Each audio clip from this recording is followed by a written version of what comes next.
All right, hello, welcome to Adventures in Lollygagging. We're back today. We're playing a new game. We're playing Fragged Aeternum 2.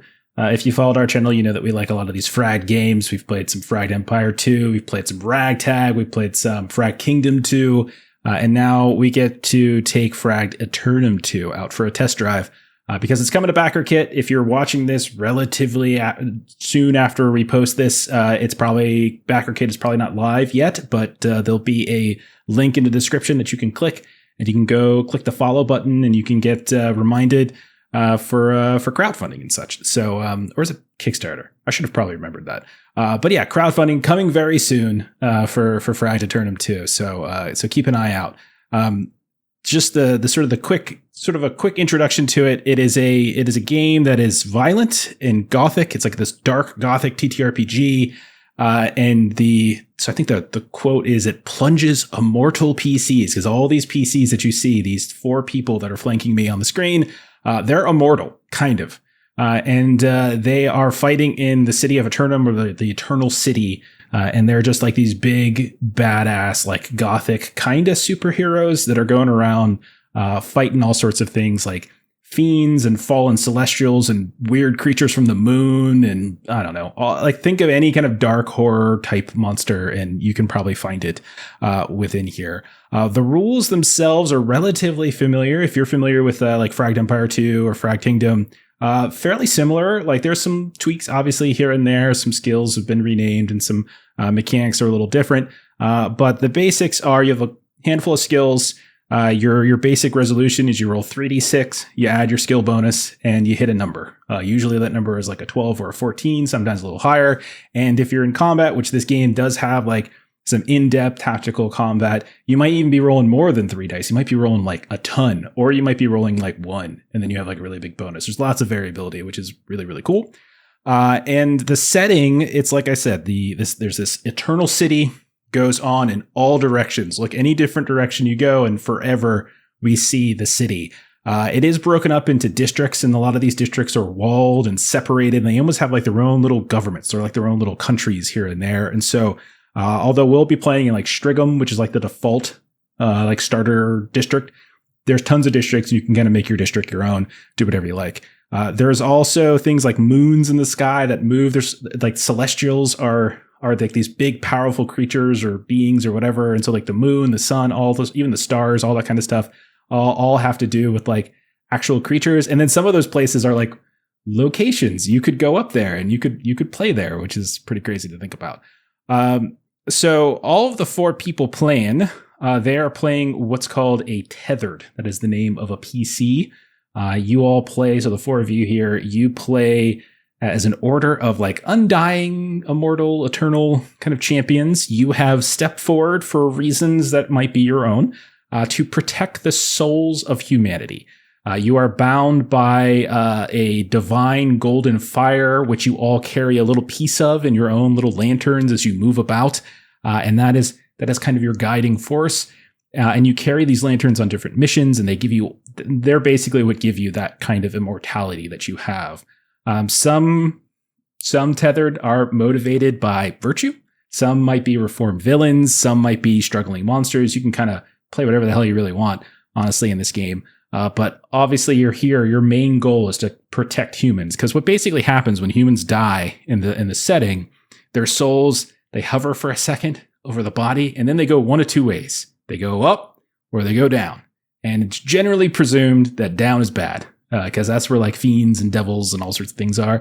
And up, generally good. And so you all are there to make sure, other stuff doesn't happen. One other interesting little nugget about the setting is that the buildings here are kind of automatically constructed. There are these divine architects. So whenever a building gets destroyed for whatever reason, relatively soon after its destruction, these divine architects will show up and they'll build a new building. They won't really consult with the humans over what kind of building they want, what building might be useful, or whether or not that building is most likely to go there. They're just going to build something, and humans just kind of make the best of it. And sometimes, like, if you're in the richer spots, you can kind of rearrange the buildings in some ways, or rearrange, or like deconstruct them and reconstruct somewhere else. So that's the basic gist of it. So You guys be ready to dive in? You guys ready to go? We're going to get some introductions to the characters in a second, but that's the basics. All right. So we're going to do a little one-shot. So a couple hours, and we're going to test out a few different things. I should also probably say that the rules that we're playing with are like in development rules, or most of the way there, but there's probably still some tweaking being done. I know that Wade, who is the designer, Wade Dyer, I know he's still kind of tweaking with some of the traits and things that certain archetypes have. So it's possible we might play something that, if you watch this months from now, might be slightly different in like the printed version. All right. So let's start up. So let's open up like cinematically, right? Boom, we fade in and we see like a city block, like tenement buildings. And there is like this raging, horrific fire. We see the blocks, the buildings themselves are starting to buckle. Bricks are raining down onto the street. We can see fire just in smoke coming out of all these different windows and doors. We can see ash raining down a bit from the upper levels onto the ground. And we hear the screams of people, the various people who most likely are living within these buildings. We hear the sounds of growls and other kind of animalistic shouts and howls, all of which are kind of muted beneath the sounds of the roaring fire. And then we see kind of hovering in this, you can't even tell if it's a sky, but this gray background, we see this massive, fiery, molten portal, this like ovular looking flame ringed portal right there in the center of the street, right past all of those burning tenement buildings. We see some people trying to run out of the buildings themselves, caught on fire, and then they suddenly burst into flames. And then we see these creatures, fiends of some kind, beginning to pour out, some small with wings flying, others gargantuan, and stepping out with these big, leathery, reptilian feet.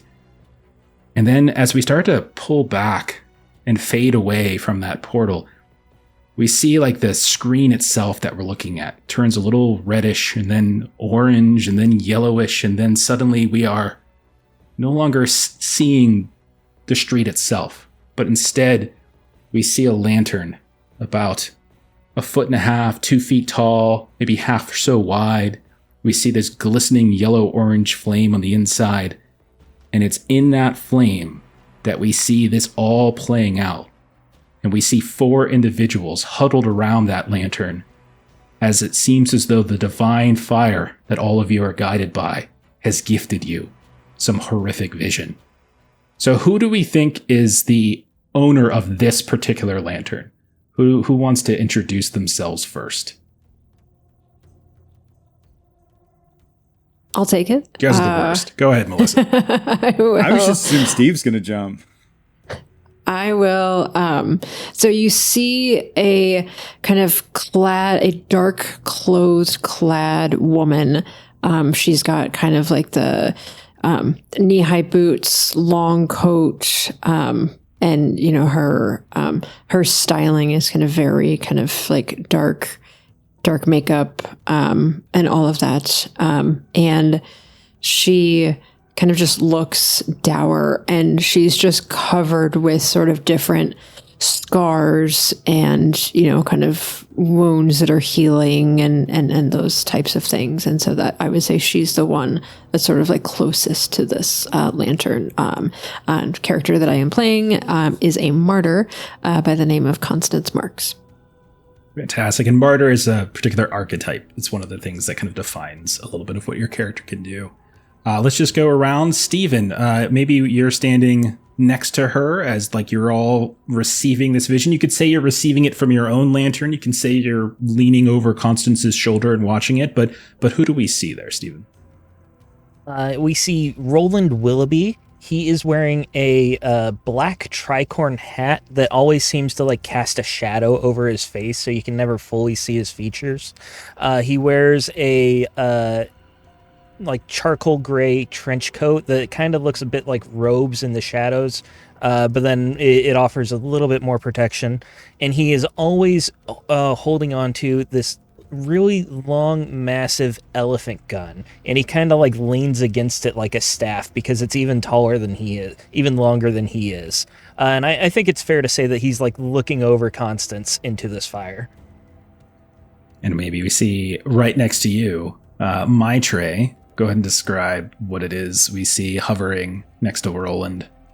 Right next to Roland is a tall, kind of gangly woman. She has a skin that is so dark it's almost blue, and has these striking golden eyes and has golden bracelets on, wearing pretty utilitarian brown leathers, very much looking like the outrider she is.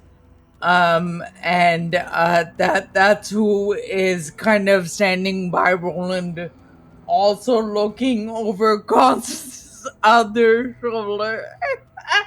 Okay, fantastic.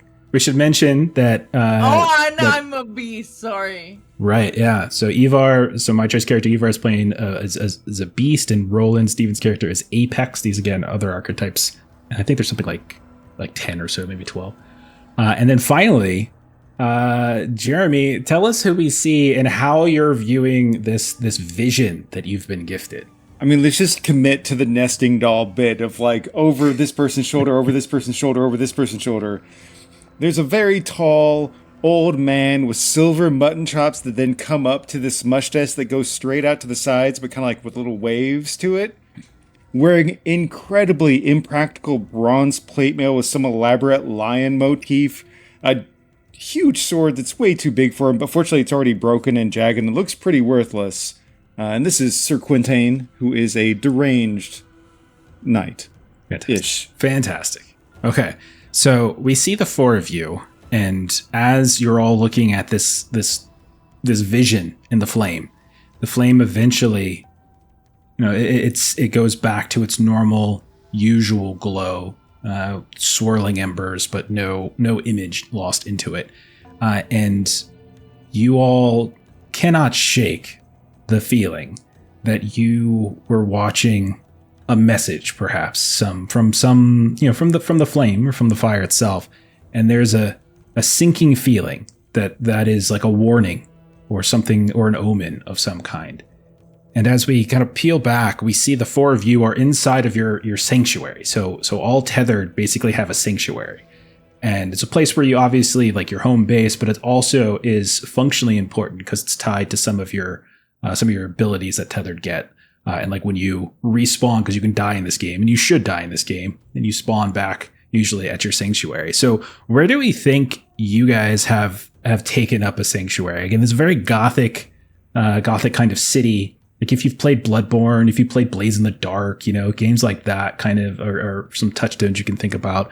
So where do we think we're at? Is it like a ruined cathedral? Is it like an old castle? Like, is it somewhere down by the docks? Like, where do we think we're at? I think we're somewhere down by the docks, and it is a crumbling relic of some kind. Okay, so we're in some old crumbling, I don't know, maybe like a lighthouse that for some reason doesn't. It's there. It was built. It's on a river. Nice. It's not an ocean. It's on a river, and the architects built it at one point. So maybe it's this crumbling old lighthouse.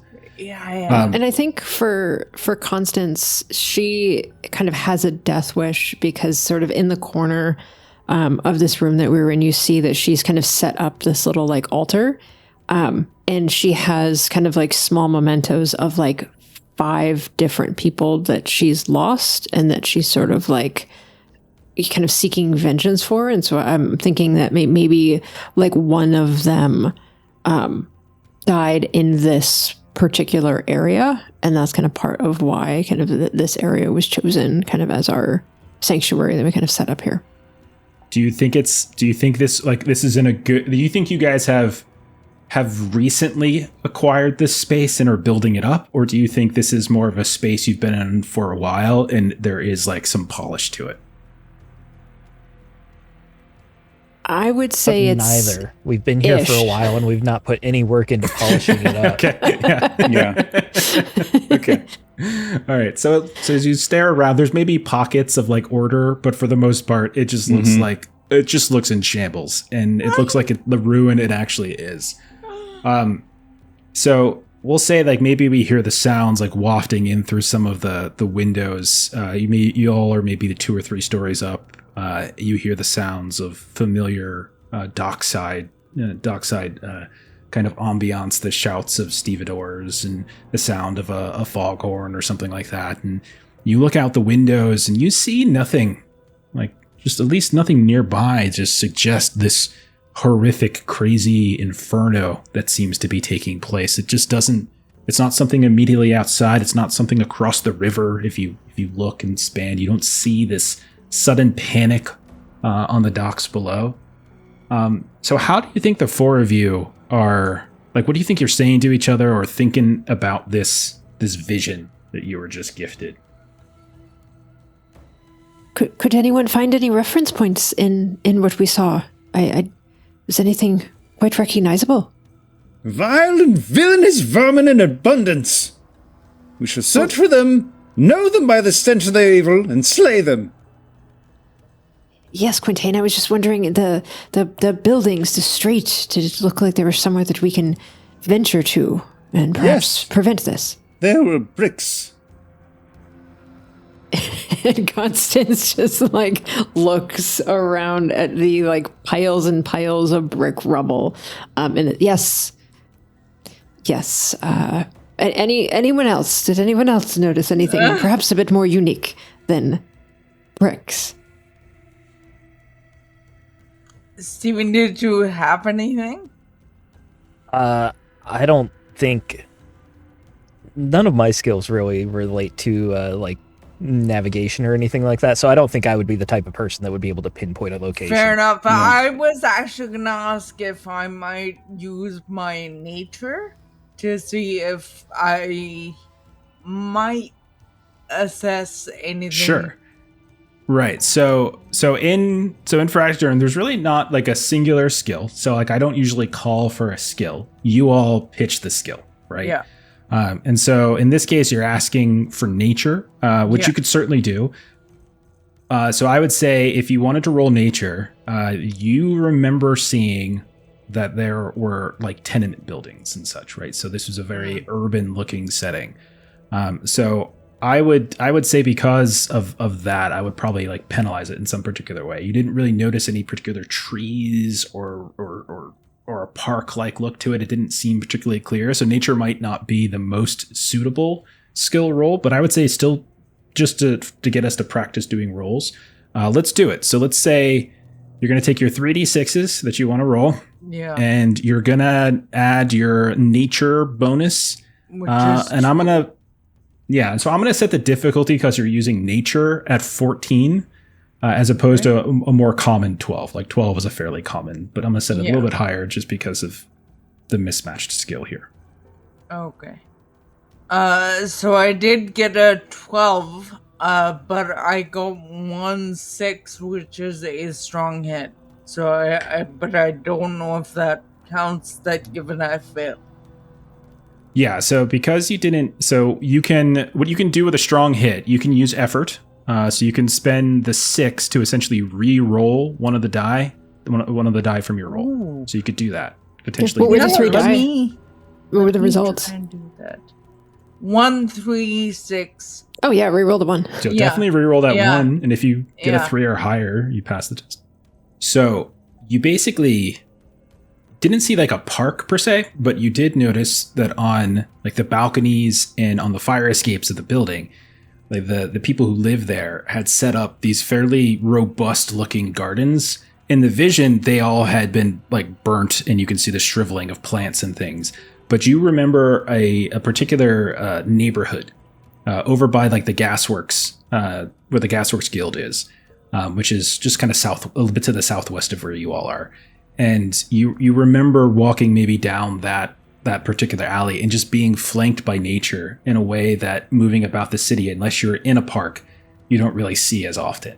And so that might give you an idea as to the particular neighborhood. So that's what she shares, with a recommendation that we head in that direction. Okay. Does anybody else want to sort of pitch some kind of role, maybe, for trying to intuit or interpret something that they might have saw in that vision?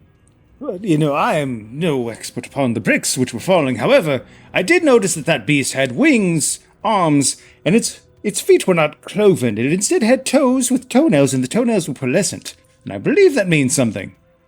If you'll just give me a moment. So it looks like you're trying to identify what these beings the infernal creatures were. Perfect. Yeah, give me an infernal roll, and this is, I would say, just you need a 12 on this. Okay. Hell yes. Okay. Well, no 6s, but I'll take a 5, 5, 4, so 14 plus 2, 16. Okay. Ooh. Okay, so that's plus, so that's 4 over. So if you go 4 over the target, you actually get like a little unintended consequence or an unexpected consequence. Nice. So in this case, what I'll say is I can give you maybe 2 bits of information if you want it, if that's cool with you. Yes, please. So the ones that are flying, they're very small. You might have heard of these or known them. They're imps. They're a specific kind of imp, though. They're like ember imps. They are obviously like of the sort of the fire kind of archetype of fiend. There's different types of fiends: blood, darkness, death, etc. But these are clearly beings that have a desire for it. But they're not very big. They're fairly small, but they are. They usually come in very large numbers. So there's usually not just one and like one on their own is probably not even that big of a threat to the 4 of you, but they would usually come in quite a bit more. It was hard to tell specifically with what was coming through the portal, as you didn't get a full view of it, but you did notice one other creature on the ground, we'll say, that was a little bit smaller than the portal, because the thing coming out of the portal was enormous. But you saw a very large, almost kind of half slag and molten rock a bit here and there, and then maybe some horns coming out, called a blood horn. I think it's called a blood horn. Let me double check that I don't give you the wrong information. This one was it's called a burning blood horn. It's a fairly strong and powerful compared to the imp. Like imps are in themselves, and they tend to be they tend to be more like a lieutenant or a stronger kind of fiend. But whatever it was that was coming out of that portal must be of very high and extraordinarily powerful tier of demon for even a bloodhorn to be willing to do such a thing. Oh my, there's going to be blood tonight. The imps themselves are small and craven, they're cowardly, they'll swarm you, but the bloody burning bloodhorn there, that's serious business. I've been stabbed 7 times by those. I remember them quite well. Well, then we have our work ahead of us to make sure that this does not actually occur. We should make haste, gather what we need, and head in that direction if this is going to happen soon. Yes, because the common folk will not survive the stabbings nearly as well as us. So, Constance or Roland, would either of you like to do something else here? Because normally in the game, we recommend everyone kind of takes a thing. And so, is there anything the two of you either trying to intuit something or just preparing something or, any other kind of action that you think you might have wanted to do in the moment? Have we received visions like this in our lanterns before? Yes, you have. And usually are they normally it's visions of things to come? Yes, it's usually a call to action. It's an idea of you can tell that whatever power or entity flows through the flame is trying to urge you to action. You all can take jobs and missions from very mundane people too, but every now and then the flames themselves will specifically tell you to do something. Well, then I would guess that like the specific vision that it gives us is important for some reason, even if it's just like demons swarming out of this portal or gateway or whatever. Like the fact that this is the specific point that it showed us, there has to be something important about that. And I would argue awareness, it specifically says it allows you to notice clues that others overlook. So I want to look for like the hidden details in this vision that might be like guiding us towards something. I love that. Yeah, that's great. Yeah, go ahead and give it a roll. All right, my awareness is +2. Nice. That is a 5, 4, and 3, so that's a 15.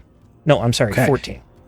Okay, that's a pass. We'll call it a pass. Okay, so one thing that you may be locked in on is that when those people came trying to rush out of their buildings, they were on fire, but you also saw them just kind of, they almost like spontaneously combusted in some way. And you all have seen humans die before. It's a sad fact of your life. Some of you might have grown hardened to it. Some of you might, weep over every death. That's up for you to decide. But you all know that when a human dies, that soul hovers there, and then it either goes up or it goes down. The interesting thing you notice, Roland, is that when they just kind of burst into flames, it almost seemed like the fire itself wrapped up into that bit of soul. And you saw like it suddenly shot forward, not up or down, and it seemed to connect to that portal itself. Like you saw it just like that ring of flame through which that giant creature was trying to come through. And it just seemed to feed the portal in some fashion. Looks like they could be harvesting these souls, using them as fuel, or collecting them for some other purpose. Looks like it feeds the portal, but maybe they're going through the portal. There's no way to really tell, but regardless, this is not natural and should be prevented. Adds extra import to our tasks. We must give those souls the ability to go up.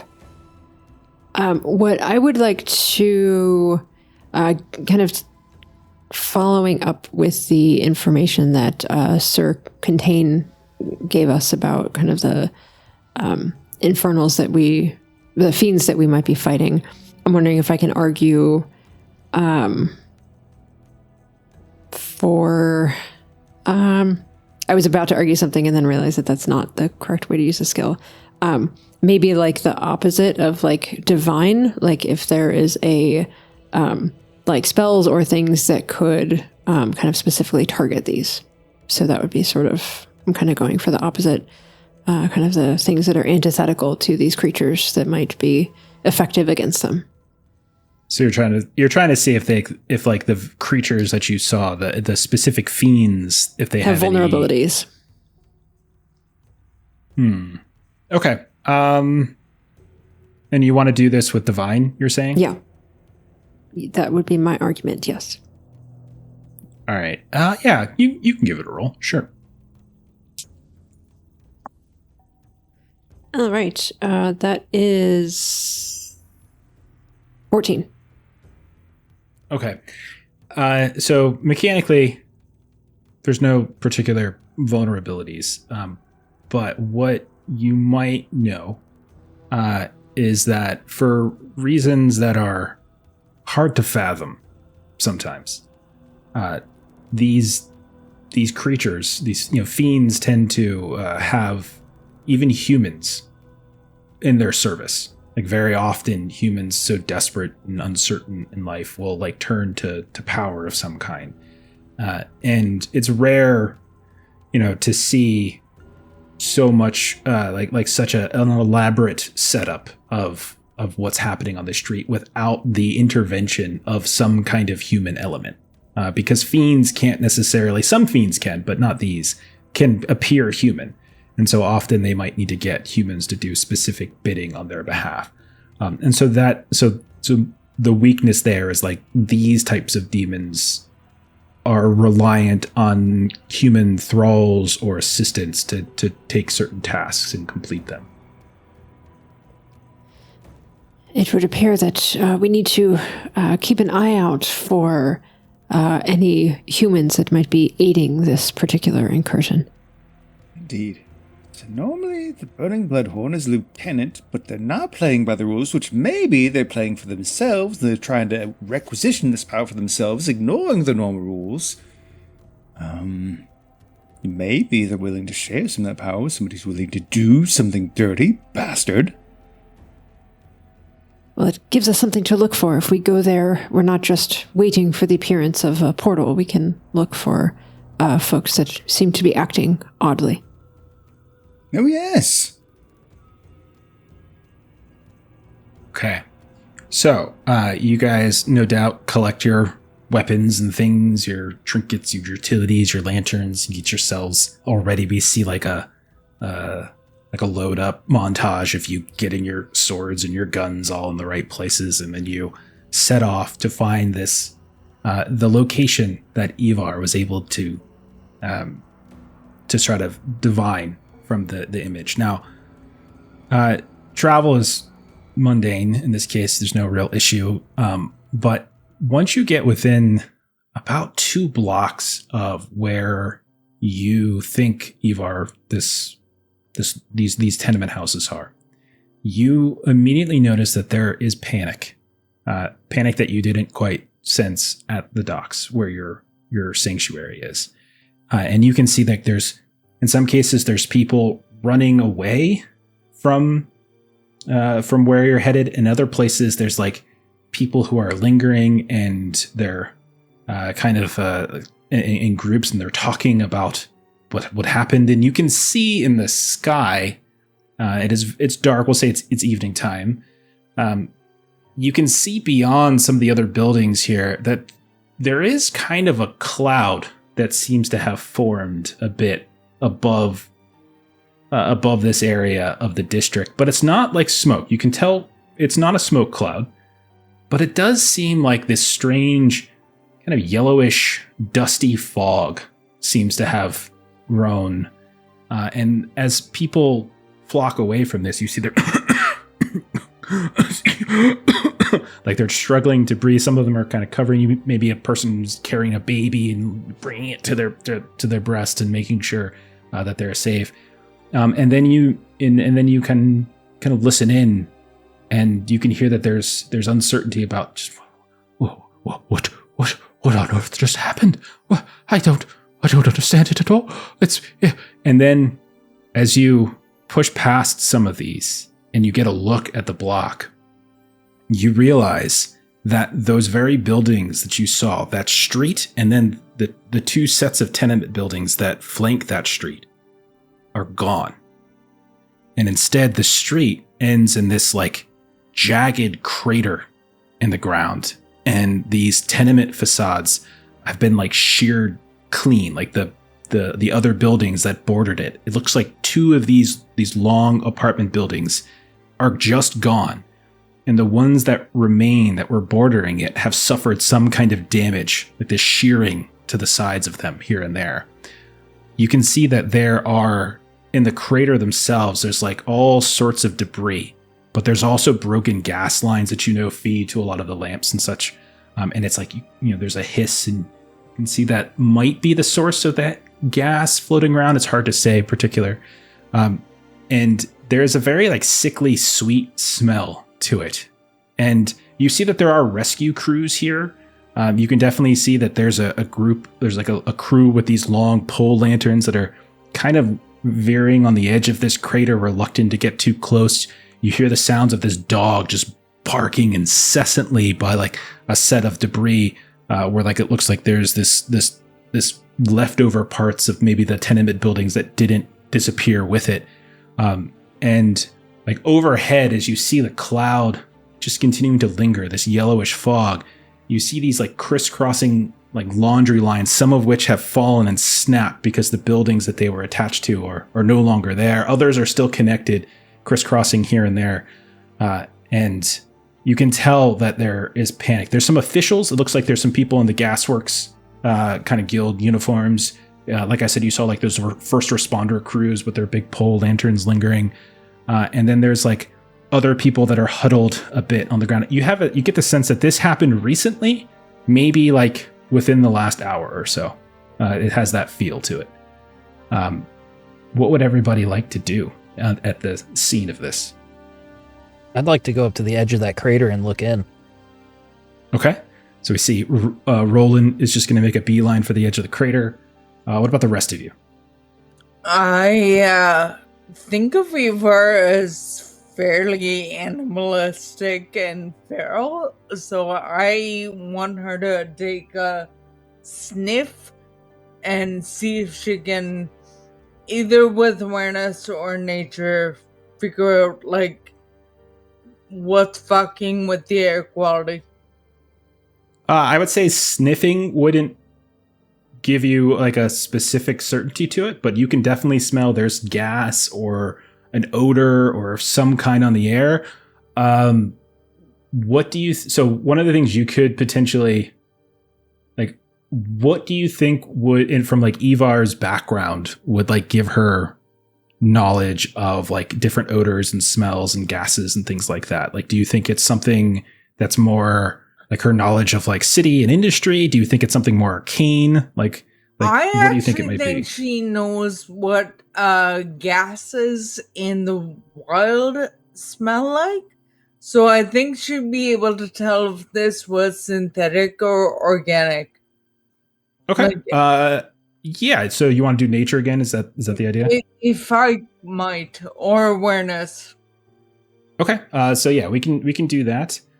What are Constance and Sir Quintain doing? I think Sir Quintain will go up to one of these. There's people that, like, the equivalent of an officer in the area he's kind of working it.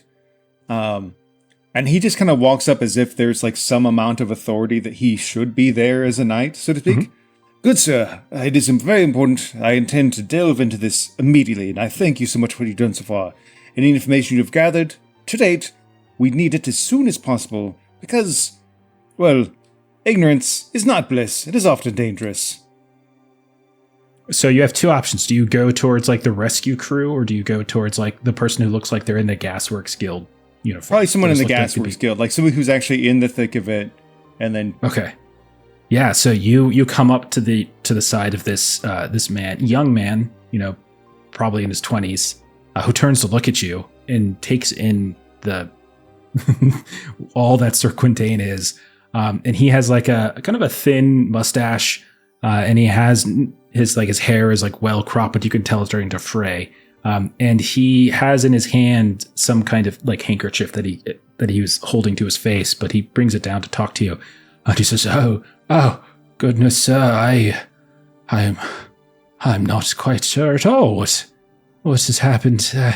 We got reports that the line was faulty in some way, and normally that means that there's just a leak or some such.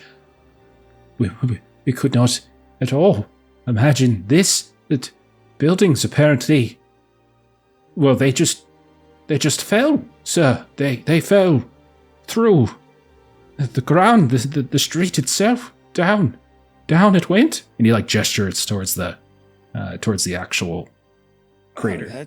So it's not really this isn't really something like, a gas main, nothing of that nature so much. You're saying more just a very just sudden sort of thing? No, there was no explosion, sir. Not that's been reported. And you look around and there's like nothing's on fire. You don't see any fires, small, large, of any kind.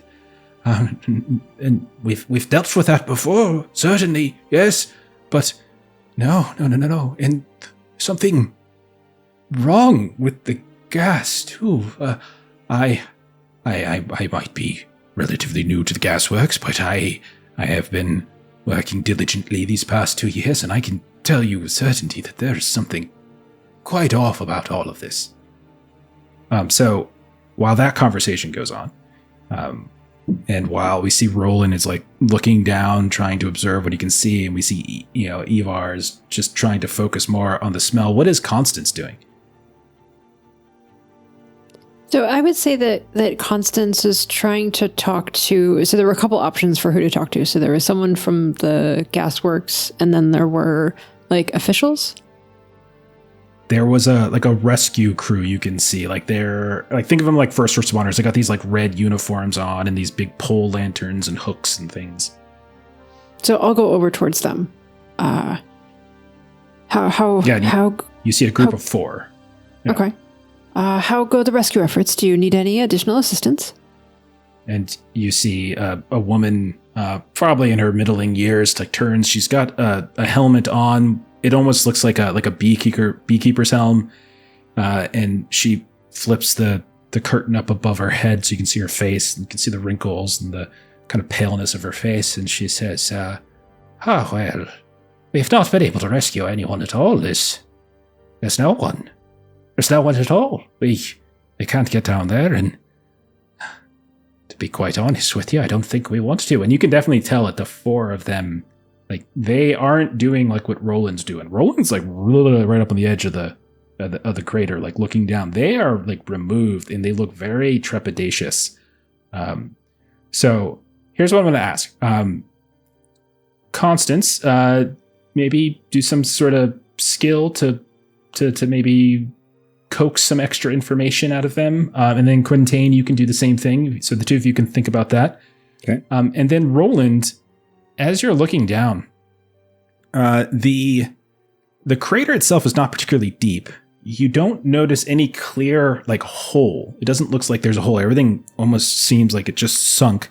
But you do see tons of debris. You see like these snap support beams that look like they just kind of gave ground, like whether it's the support beams maybe for some of the balconies or for like the roofs of these tenement houses, these long beams that have been snapped in half. You can see broken gas lines that are sticking out the sides of the crater here and there, like running along the line of the street. All sorts of like loose bricks as well. Not as much as you would think would take to comprise an entire building, but you do see a decent chunk of brick as well. You don't hear any sounds of like people calling for help, like there's anyone into the debris. The only thing you really hear is like it almost sounds like there's like a group of people as you look over in the corner, like near you. There's these maybe 5 or 6 people like huddling, and they look a little kind of dazed or in shock. And then there's that dog barking as well. What do you think Roland would be doing in this moment? It looks like everything fell, but it's as if a lot of the brick is just gone, right? Would I be able to do like a production roll to see like how much of like the building I would expect to have just been like disappeared or vaporized or whatever? Yeah, that sounds great. Yeah, so go ahead and give me that production roll. Let me cycle back to Ivar now. So Ivar, did you make your nature roll? Yeah. 664. Wow. Oh, that's phenomenal. Holy crap. Yeah. So 18 total. Okay, so I would say that's enough to also get like an unexpected consequence. So in answer to your obvious question, is this a natural gas that might be found in nature, or is it something that's probably produced? It is definitely not a scent that you think is natural. This smells like something that is produced. The extra bit of information I would give you is that it very much doesn't smell like the gas that goes into the lanterns that powers the lights across this district. It smells nothing like it. There's been times in which maybe a lantern is fractured near you, like on the streets, and you've smelled that kind of odor, and they probably bake in a particular kind of odor for safety into it. This is not that odor. And as you take in this like big whiff, you kind of feel just a little bit drowsy for a second. And as you look around, you look over towards Roland and you see Roland is assessing it. It almost looks like there's something hovering behind Roland that just sort of turns and looks at you and then disappears into this fog. And then you look over towards Constance, where she seems to be speaking with some of these rescue crews, and it's like the fog itself is shifting around and spinning around them. You start to see these things and you shake your head. We're gonna actually make a what's it called? A suspense roll here as you take this in. So one of the things in this game, one. Yeah, I'm not sure if I'm doing this right. We probably could have done it with just the nature, but let's do it anyway. So there are suspense rolls. And so basically a suspense roll is kind of when your understanding of the world is being challenged in some way. So it could be like clarity. It could be humanity, like you're witnessing suffering. Or it could be reality, like existential, something strange is happening. Clarity has to do with like your moral code is being tested. Humanity is like your empathy is being tested, and reality is like your ability to intuit what's happening.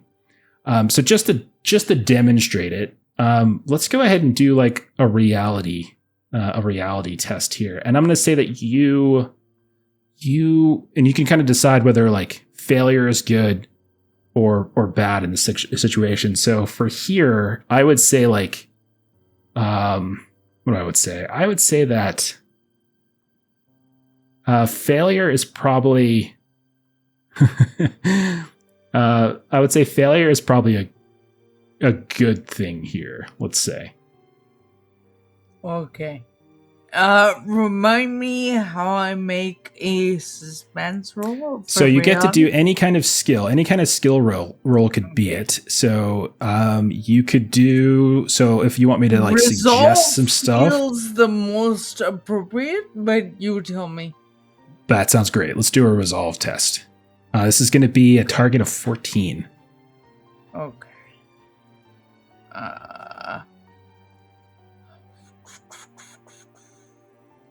14 on the nose. Okay, so you're gonna go ahead. So in this case, like I was saying before, you want to fail, and so since you passed this, I'm gonna say that you can. Let's have you lose 4 max endurance as you inhale so much of this that your lungs are filled with it, and it starts to cake a little bit into your body. And so you're, for the rest of this, for the rest of our one shot, you're going to be having these tiny little hallucinations here and there every now and then as you look around. They're not too crazy. They don't get in your face and they quickly dissipate, but you're starting to see these weird little moments of hallucinations. Okay. Ooh. All right. Let's go back to Roland, who was doing that production roll. So how did you do? I got a 16.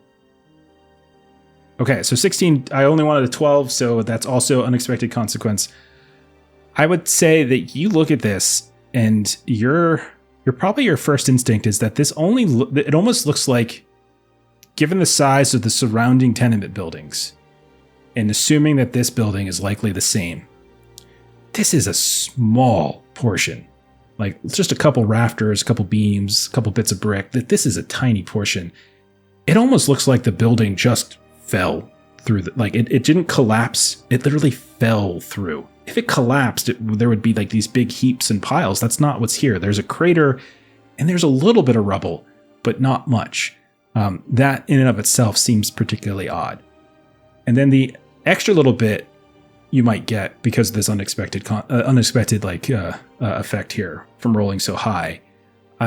You notice at maybe the deepest part of the crater, there is kind of like this little bit of smoke that seems to be coming up. This very tiny little bit of smoke, as if something's burning. It's not on fire, but as if something has just kind of gotten singed in some way. Like if you light the edge of like an incense stick or something like that, the smoke comes up. You don't see a roaring blaze. It's kind of what you see. It's hard to discern because of the fog, but you notice it. Would I be able to scramble down the lip of this crater easily enough? Yeah, and so start, we see... looking towards that little wisp of smoke. We see Roland carefully climbing down into the crater. Let's go back to those that are doing some speaking. So Sir Quintain, we've been talking with this gasworks person. How do you think you're trying to like maybe coax extra info, or if that's something you want to do anyway? I think it's not so much that Sir Quintain is like a manipulative guy, but he just inherently tries to... he just carries himself as if he has some amount of authority, whether it's real or not. So I would kind of angle towards leadership, that he's just presenting himself and just staying there as if he's meant to be there, obviously. Yes, of course. Good sir, thank you so much for all this. It is only in times of difficulty like these where stalwart souls of civility such as ourselves will get through this, and fear you not, we will find the cause of this. But if you'd be willing to walk me through it, I'd be so grateful for what you have. Any contacts you have, put me in touch with them. I will endeavor to do my best to serve you, my good sir. Fantastic. You're doing leadership? Yeah. Is that what you're doing? Yeah, roll leadership and give yourself a +2. That was a cool sort of flavor description of what you're doing. Yeah. Ooh, okay. On top of all your whatever your other bonuses are. So that'd be 11, 13, and then 15, another +2, 17. Okay. Oh, that's Ooh. phenomenal. Okay, So many unexpected consequences. You guys are rolling so great. Get it out of your system now. Yeah. But I want to see them ones. I like, oh, great. Here's my 5s right now. I can't wait for this to just flop in my face later. Right. So he says, there's... And you could tell he's kind of looking at the crater as if he's looking for something in particular. Well, sir, there's a valve station not too far from here. There should be an access port somewhere in this area. If there is any sort of contaminant, which it smells like there might be, I very much need to get to that station to be able to shut it off. But the access hatch was in that alley, and he kind of points over to one edge of the crater, and it seems to have been depleted with these buildings. Normally there is some sort of tunnel that we could walk through. I certainly am concerned, because if that was taken, then it's possible the valve station might have suffered more significant damage. I could retreat a few blocks away to get to a different valve station, but I was told to come here and wait till my supervisor arrives, and they've not arrived yet. Of course, you are keeping this scene safe, and that's important, but if you could impart with me just a crude drawing, if you would, of what you've just described, I will endeavor to go and find this, because you need to keep the people here safe. You're doing a wonderful job. So what is your name again? Oh, myself? Zarin. Yes, sir. Captain Zerm, I'm so grateful you're here for these people today. I'm a clerk. Captain Zerm, I will hear nothing of your modesty. I see the service you're providing today. Know if the guild has captains. It is in your eyes. It is inherent. It is inevitable. I will find this station. And I thank you. Well. And yeah, he will he'll kind of reach into his, he's got like a messenger bag, and he'll pull out like a schematic, and he'll hand it to you. Like, this here describes the various pipe routes and tunnels that feeds this section of the district. If you see here where the pipes intersect, that is a valve station for emergency shutoffs. And then he kind of, and you can see what you'd be able to read this. And so what I'll say is, like, if you try to navigate through the sewers, the pipes and stuff like that, like, I'll give you a bonus for this later. Okay. Yeah, let's go over to Constance. So Constance, you've been talking with this rescue crew here, trying to get some information from them. What do you think? What approach are you taking over here? I'm laughing at Zora now that has I've got potential. So Jeremy names NPCs better than he found them. There might not be a captain role within the Gasworks Guild, but there will be when I'm done. Yes. Constance is far too dour to inspire anyone, but she is, I think, just going in a little bit more of a straightforward persuasion of just trying to there must be some information that's been gathered so far, and kind of just going in that direction, which I'm not super great at. I've got a -1, but I'm gonna give it a shot. Yeah, and you can always like describe how you're doing, like Jeremy did, and you can always, if like your description's really cool and interesting, like you can get a little bonus. GM can little bonus. Yeah, I think she would sort of just be in the direction of like, well, we must be quick about this. There must have been hundreds of lives that are at stake, that we must do what we can as quickly as possible to gather all necessary information and gather a party. And the more that we have, the more of these lives that we can save. So we must get on this quickly. Yeah.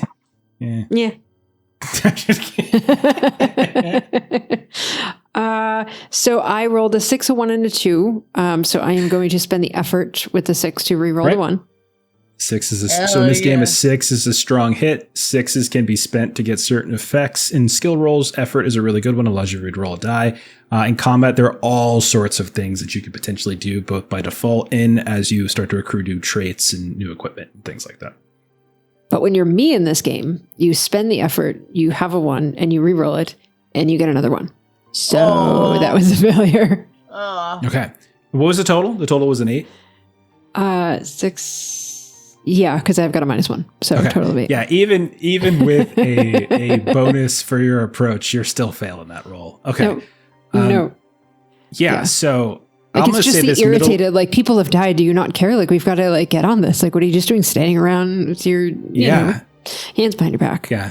So this middle-aged woman is going to kind of look at you. And you are a badass tethered. And normally, and like, you know, people know you know, what you all can do sometimes. And like, but this woman's going to turn at you. Are you trying to tell me my job? I am not here trying to tell you your job. We've already had 2 casualties from the crew. The very first 2 that arrived at the scene are now over in the triage center down the street.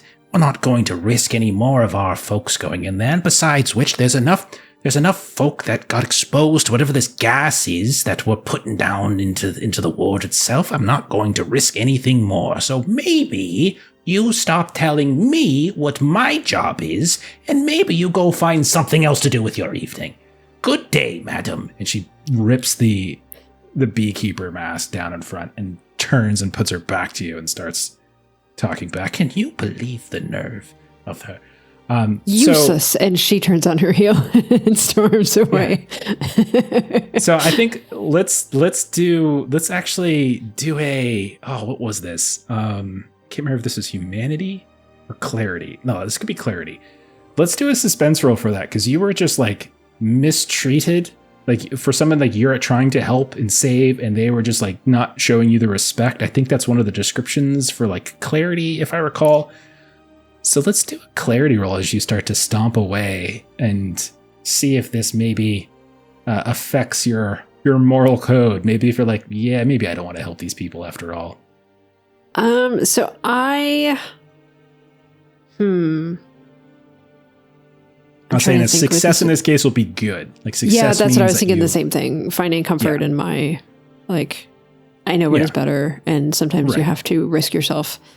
I feel like resolve makes sense. Yeah, resolve does pop up a lot. It doesn't have to. Like, you guys can always make a case for something else, but like, I feel like you can default back to that whenever we're lacking clarity on what we can do. All right. So my resolve is a 4.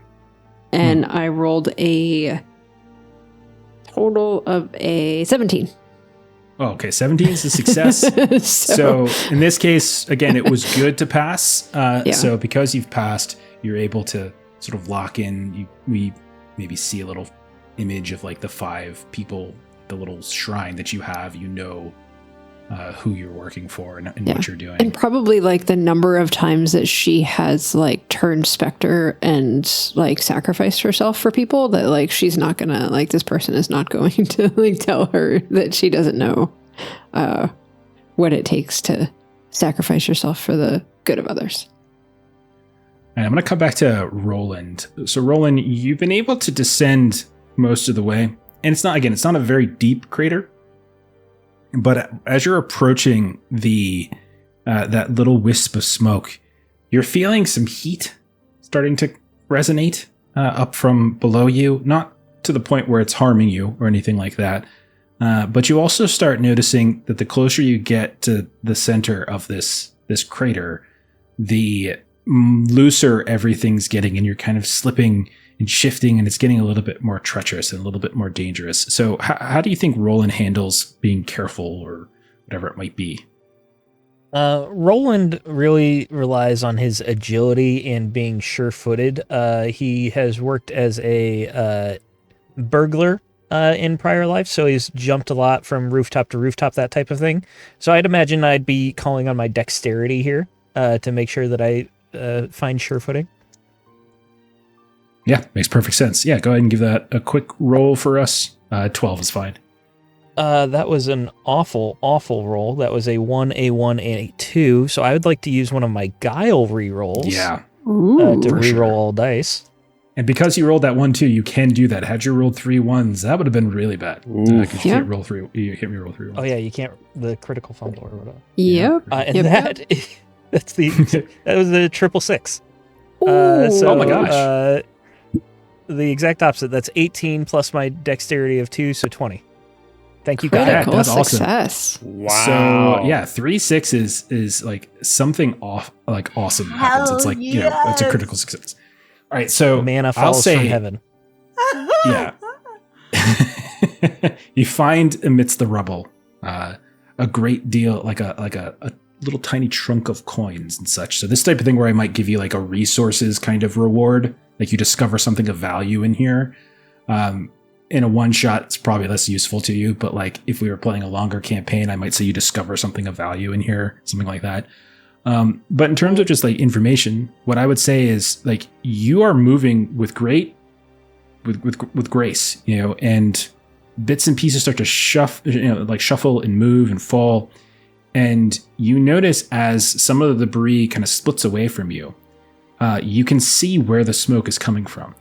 And you notice that there is a layer of what looks like this blackened cooling slag, almost like like it was like molten rock in the stage of cooling, like a hardened tar. And there's bits and pieces of like fabric, maybe from curtains, that had rested against it, and that seems to be burning up and causing it. And as you kick away some of the debris, you notice that it seems to extend a great distance. You would probably assume that it might cover this entirety of this, as if like there's this automated cauterization. After these buildings collapse through, some kind of layer of cauterized slag seems to kind of plug the hole in some strange way. I think Roland would just keep kicking a bit at the slag and trying to just ponder this for a moment, not necessarily doing anything else right now. Okay. The other thing I would give you, because you rolled so well, and I want to make sure you get some extra, you do notice that there is, like, there are some segments, like some segments of like the beams. So like you see these big beams that are support beams that you can see that have scorch marks on them, as if they did suffer some kind of fire damage, but you don't see like the source of what that would be. They're not currently lit, and they weren't laying on that cauterized slag. And it almost looks like there's like some kind of damage done to it. And it's not just like this random snapping, but more like a controlled carve or cutting through some of these beams. Okay. Let's come back to Ivar, who has been tripping a little bit, but otherwise you look around and you kind of shake your head a little bit, but every time you take a deep breath is maybe where you start to see one of those weird little hallucinations maybe appear. But otherwise, what do you think Ivar would be doing next? She's annoyed that this is not as fun as it ought to be, first of all. And, is, Roland the only one not around someone else right now? Roland's down in the crater. Constance is walking away from the rescue crew, and Sir Quintain looks to have just finished up a conversation with this Gasworks Guild clerk. Okay. So I would say the people are available if you want to converse. Okay. She's gonna go up to Constance then, and just kind of muse about like this feels poisonous, the air, and it doesn't feel like a leak. It feels like someone's put it here on purpose. This whole I don't understand this whole situation, and those rescue folks over there are just standing around bemused and not putting any effort in to actually try to figure this out. I don't understand. Our vision showed us a portal and showed us these buildings, and the very buildings that we saw are not here. The gas is coming from the portal. But where? Our vision was those buildings and a portal, and I don't understand how that was a vision unless all of the buildings were just put somewhere where the portal is? Until we know what this is, where it's coming from, just try not to take many deep breaths. Oh, wow. As you say that, you watch like a little face come up the shoulder of like Constance and just rest its head like right on her shoulder. This ugly looking old lady, and then gives you a smile. You watch as Ivor's eyes go up, tickling yours, and look at your shoulder. And I would like to say perhaps when Ivar approached Constance, like looking at your pupils, it's clear that you're a little under the influence, perhaps. So, okay, while the two of you are chatting, what is Sir Quintain doing, having just made this clerk's day? I shall thank Captain Zoran thoroughly for his service, and I hope he maintains himself in such high endeavors in the future. There are bright things in his future. I can clearly see it. I will now move forward to let my peers know of this. We'll find the source of this corruption. I thank you. Frankly, sir, you're the hero that I needed to meet today. Well, sir, I would say the same for you, indeed. Thank you for your help. Big old predator handshake.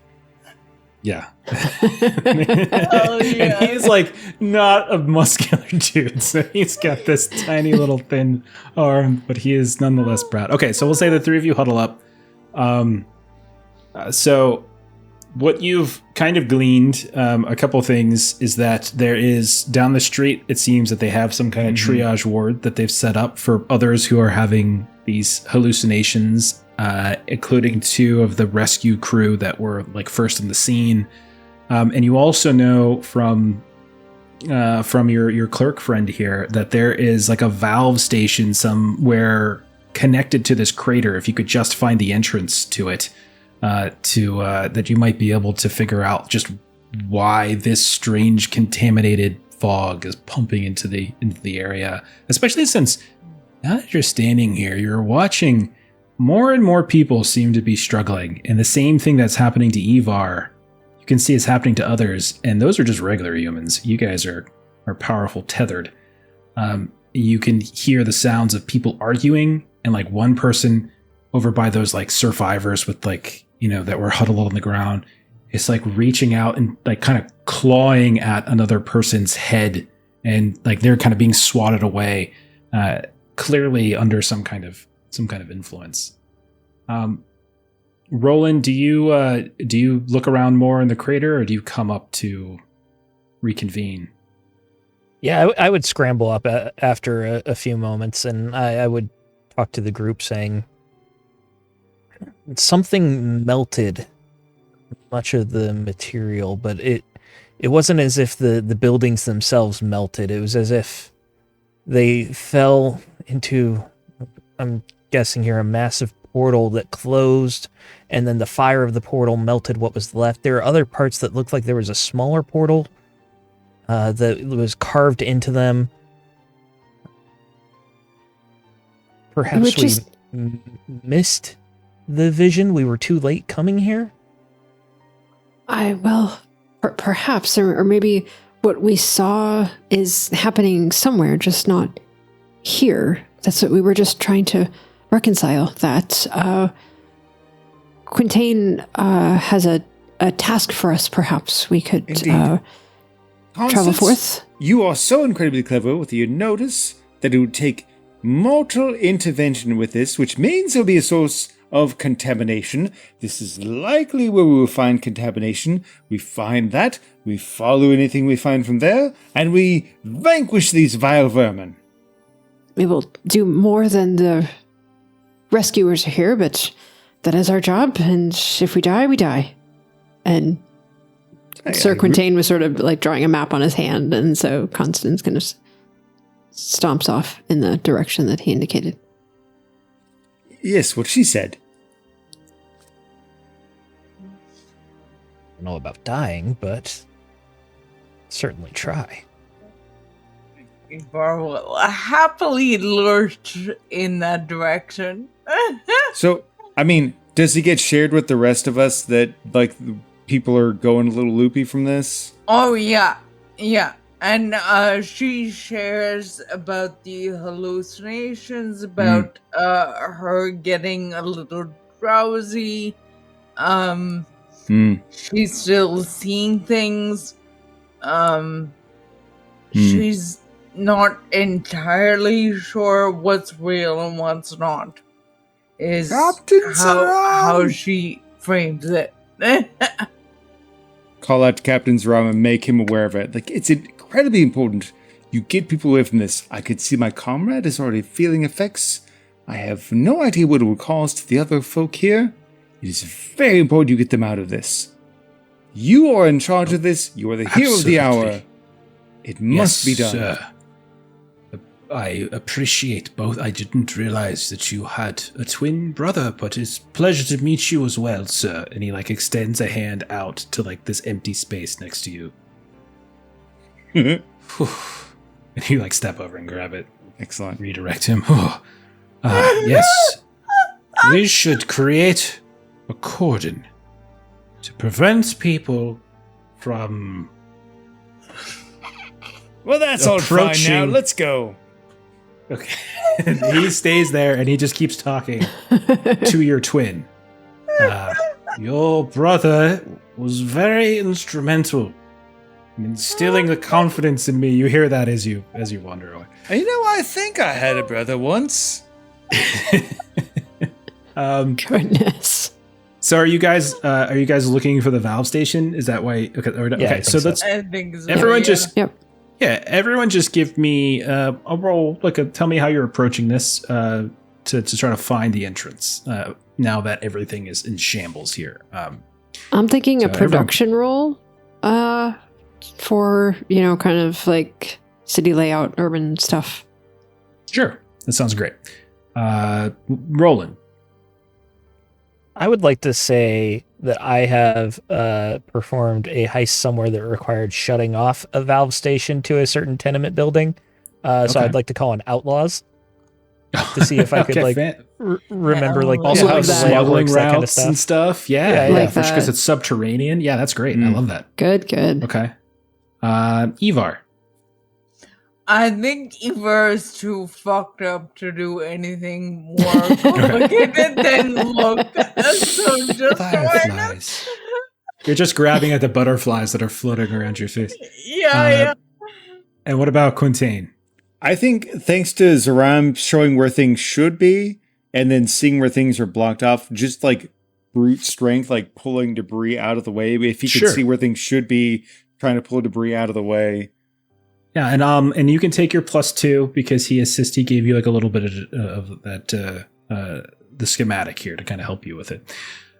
Awesome. So let's see how this works out. So Constance, how'd you do? 12. Awesome. How did Roland do? 13. Okay, those are 2 passes, and then Sir Quintain. 5, 5, 3. It's going to be 13. Plus, we went with strength. So 13 plus 4 is 17, plus another 2, was it? Yeah, for the map. Okay. Yeah. Yeah, so I'll say the 3 of you putting your heads together.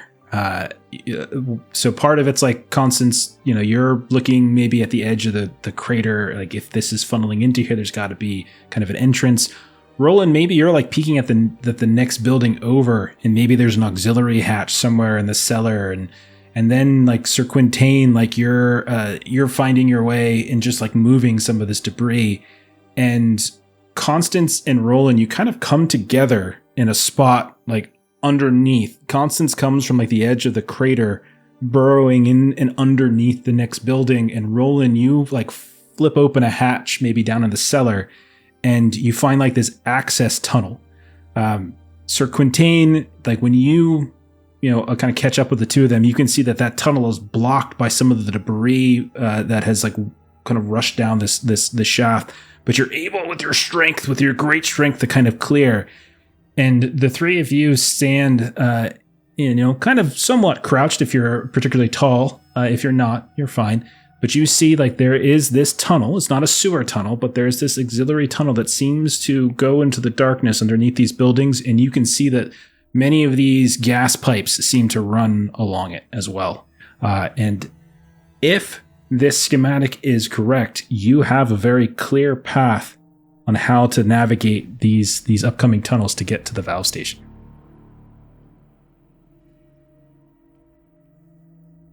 Roland, it appears that we've found where we need to be.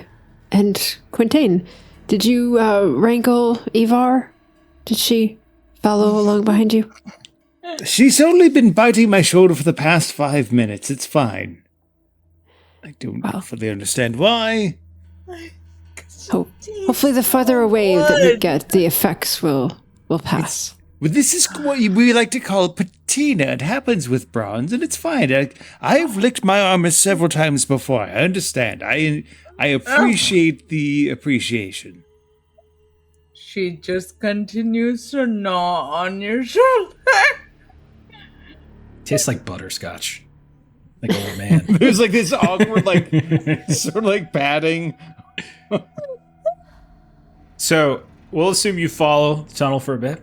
Mm-hmm. And it eventually narrows, then opens up into what looks like this squat brick chamber.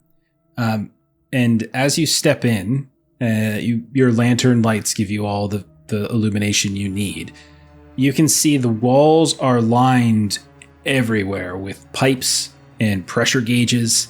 You can definitely tell there looks to be a main valve wheel that is suffered some kind of damage. It appears it looks like it's a little bit bent, and there is like this Gasworks Guild seal chain that's hanging broken beside it, suggesting some kind of damage or tampering has been done to it.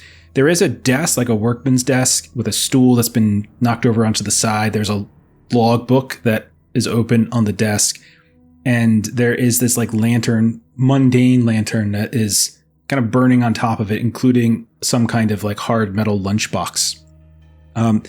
You can tell when you're looking at some of the pipe work that it looks like some pipes have been rerouted, strangely, and there's like a hissing sound as though not everything is going through smoothly. And you can see there is like a concentration in here of that gas. Your eyes begin to water at it.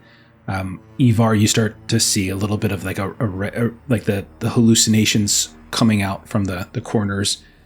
And then you also notice that like smeared across certain places, like there's these sigils that have been kind of drawn into certain parts of the room, like some of the pipes, some of the brick. And at the far end of this like rectangular room, you definitely see there is a very, very heavy door, like a big, heavy metal door that looks like it probably could weigh, 150 pounds or something. it is like ripped and peeled away from its hinges.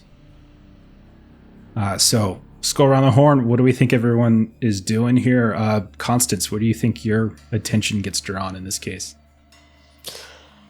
I think I'm probably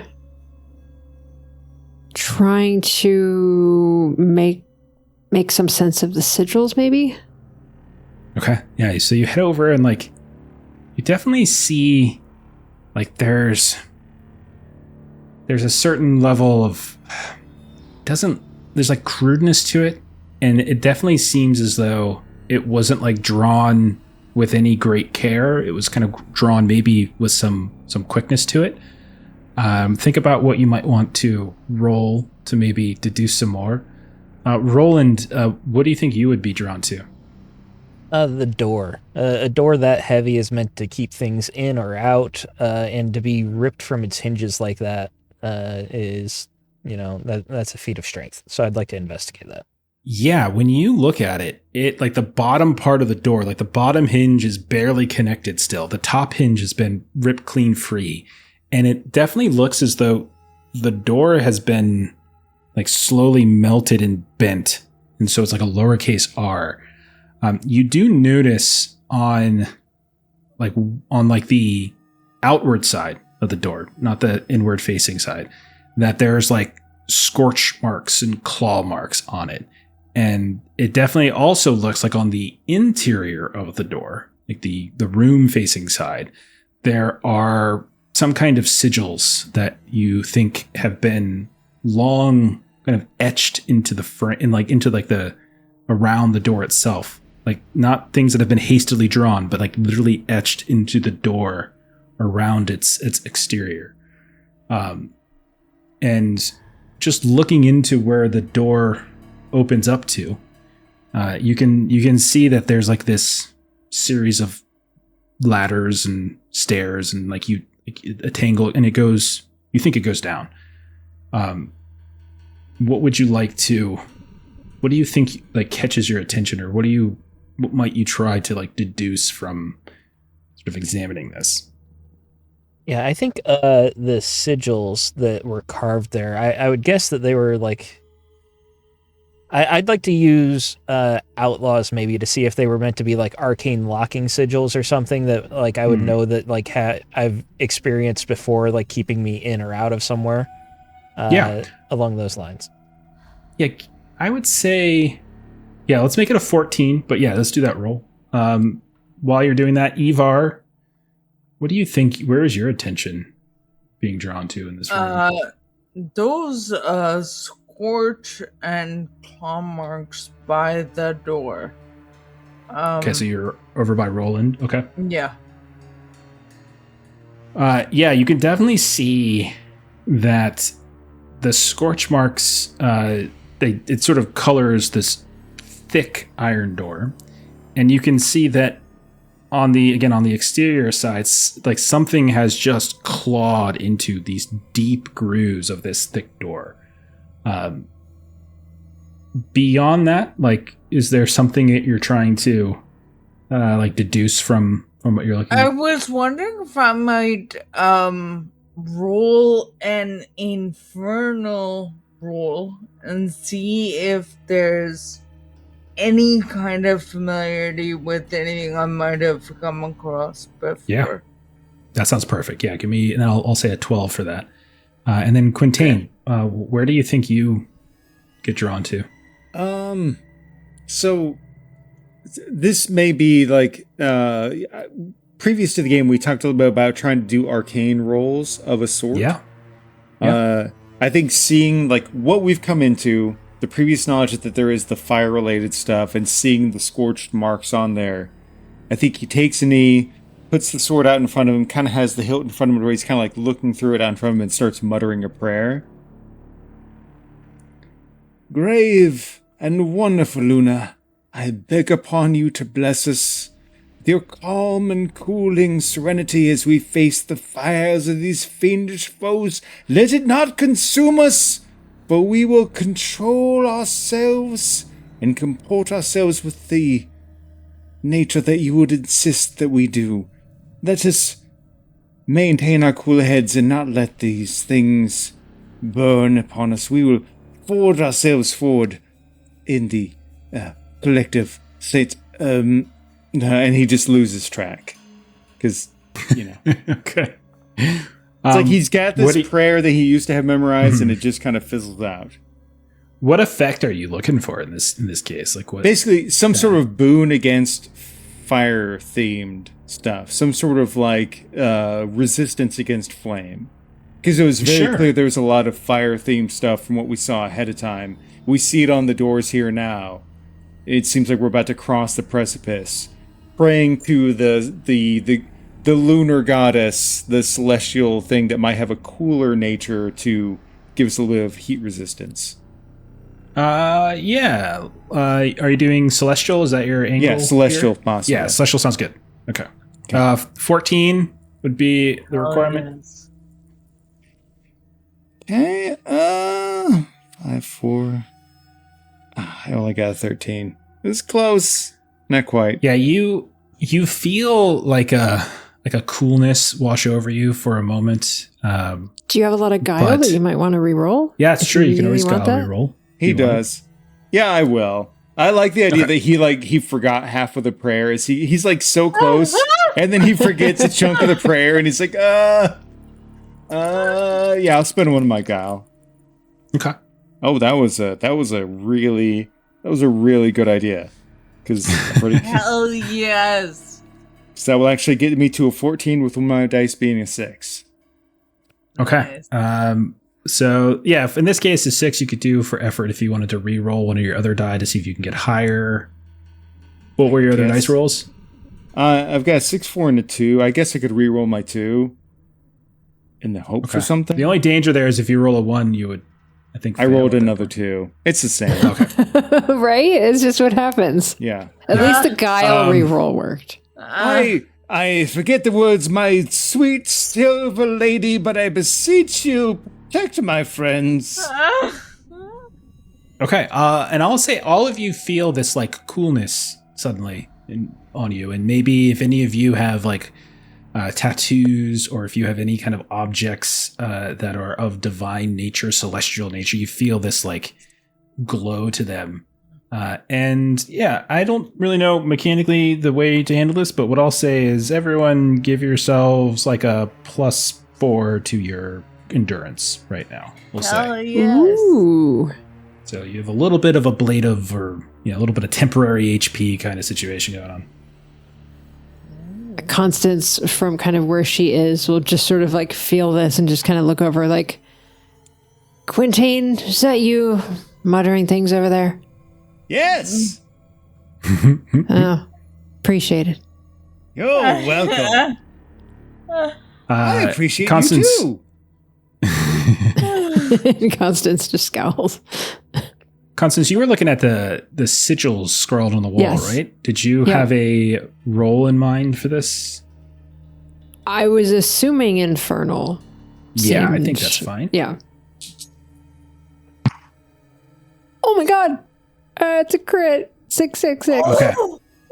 666. What a perfect number to roll for a fiend Right? infernal test. So what you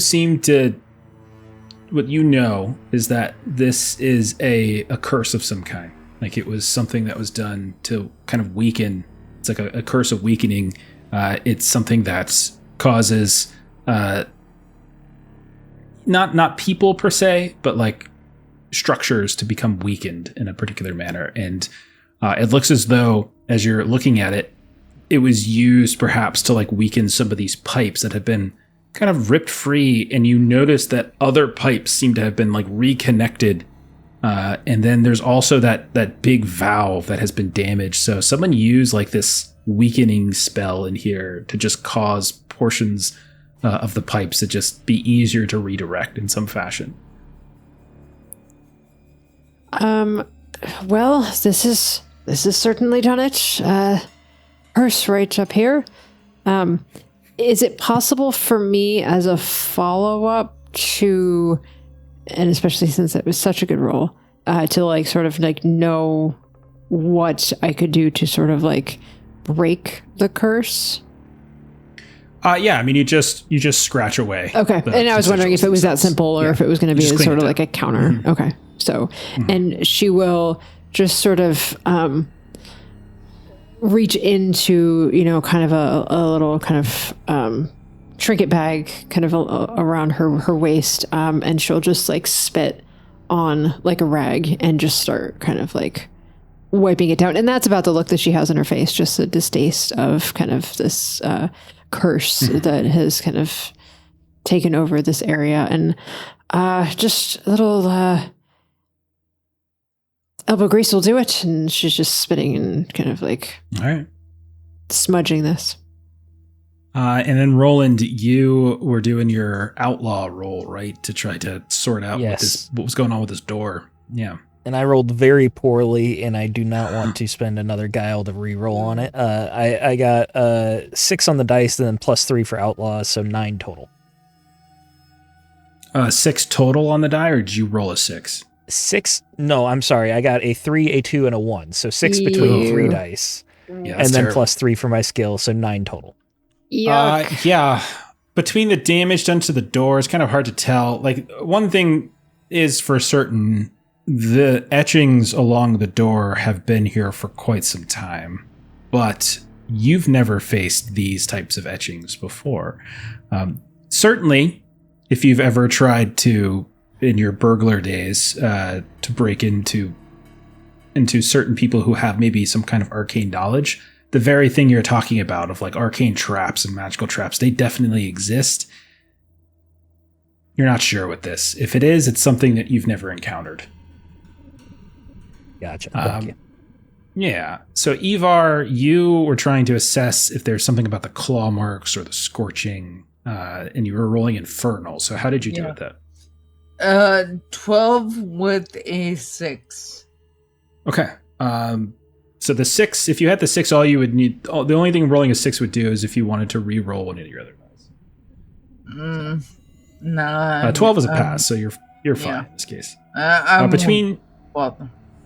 Okay, so between what you see here and what Sir Quintain was able to deduce from that vision, you would guess that imps were likely to blame for this. Imps they have the ability, some of them anyway, to cast like bolts of fire, like fireballs and things like that. And it looks like something was firing against this in a way to try to continually like heat it up in some fashion.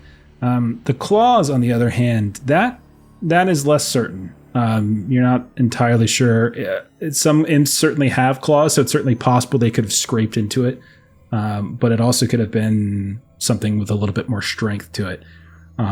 But if you had to deduce, you would probably guess like the imps just spent a great deal of time just superheating this door, and then like someone like reached and just sort of pushed it inward, scraping it to allow it to bend, and that's how they got in or opened it up. Okay. Thank you. Sure.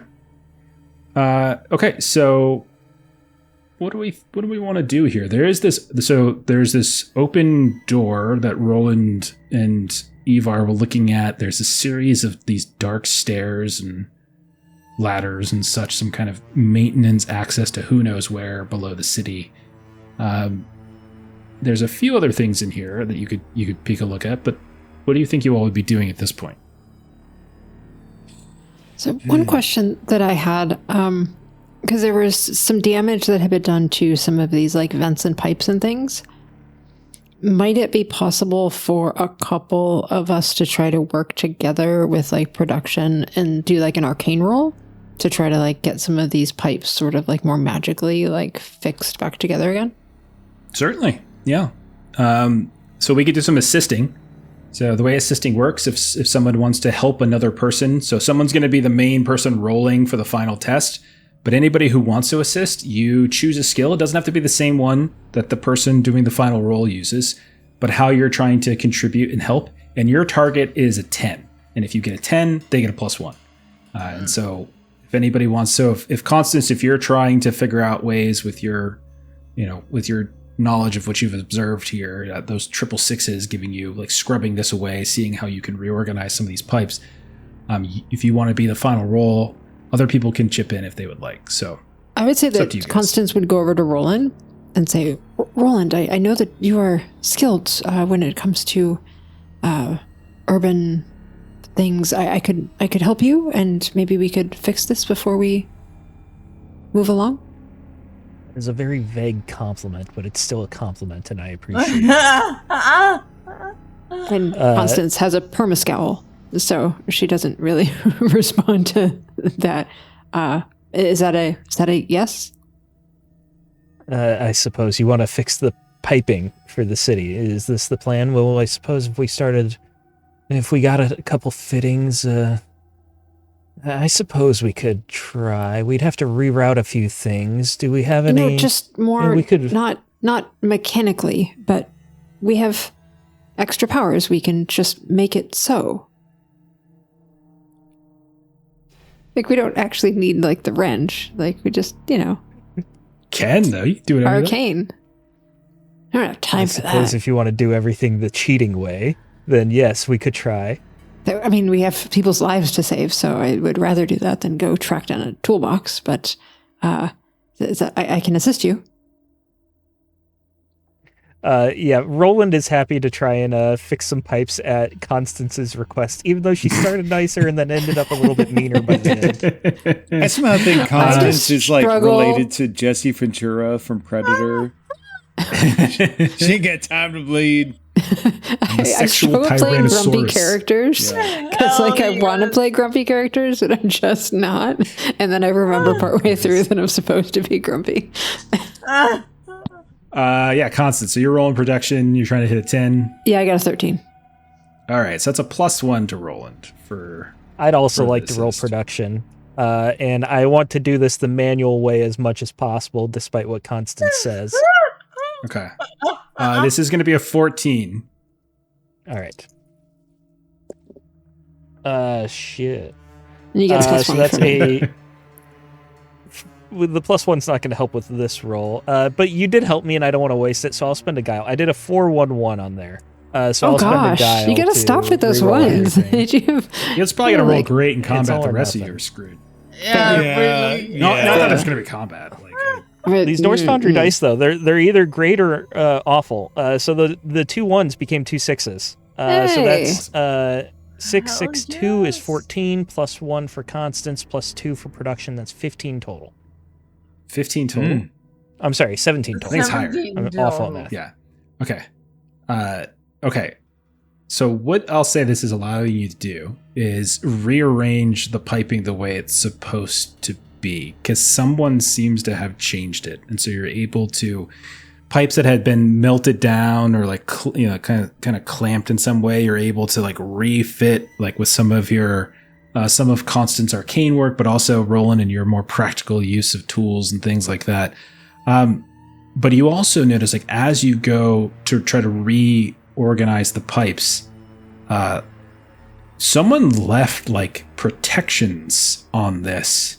And it's a good thing that you actually tapped into your more arcane qualities, because had someone come here purely mundanely, whatever of these like little tiny wards that were hidden into some of the rerouting of the pipes could have sprouted, and this like you notice it at the last second and you're able to dodge it out of the way as an explosion of concentrated gas just spouts off into the room, and you're able to avoid it. Had you not done so, you would have gotten a face full of the very thing that Ivar has been suffering from, probably to a greater degree. So basically you avoided a trap is what I'm saying. What you are able done good things here, Roland. This was important. What you're able to deduce in the process, it looks as though, from what your understanding is somebody took the sort of the lamp gas pipeline, winched it off, like cut it off, and then they connected some other pipe that seems to go down through the floor deeper into the earth, into the undercity, into the layers and layers and layers of city that exist below where you guys currently live.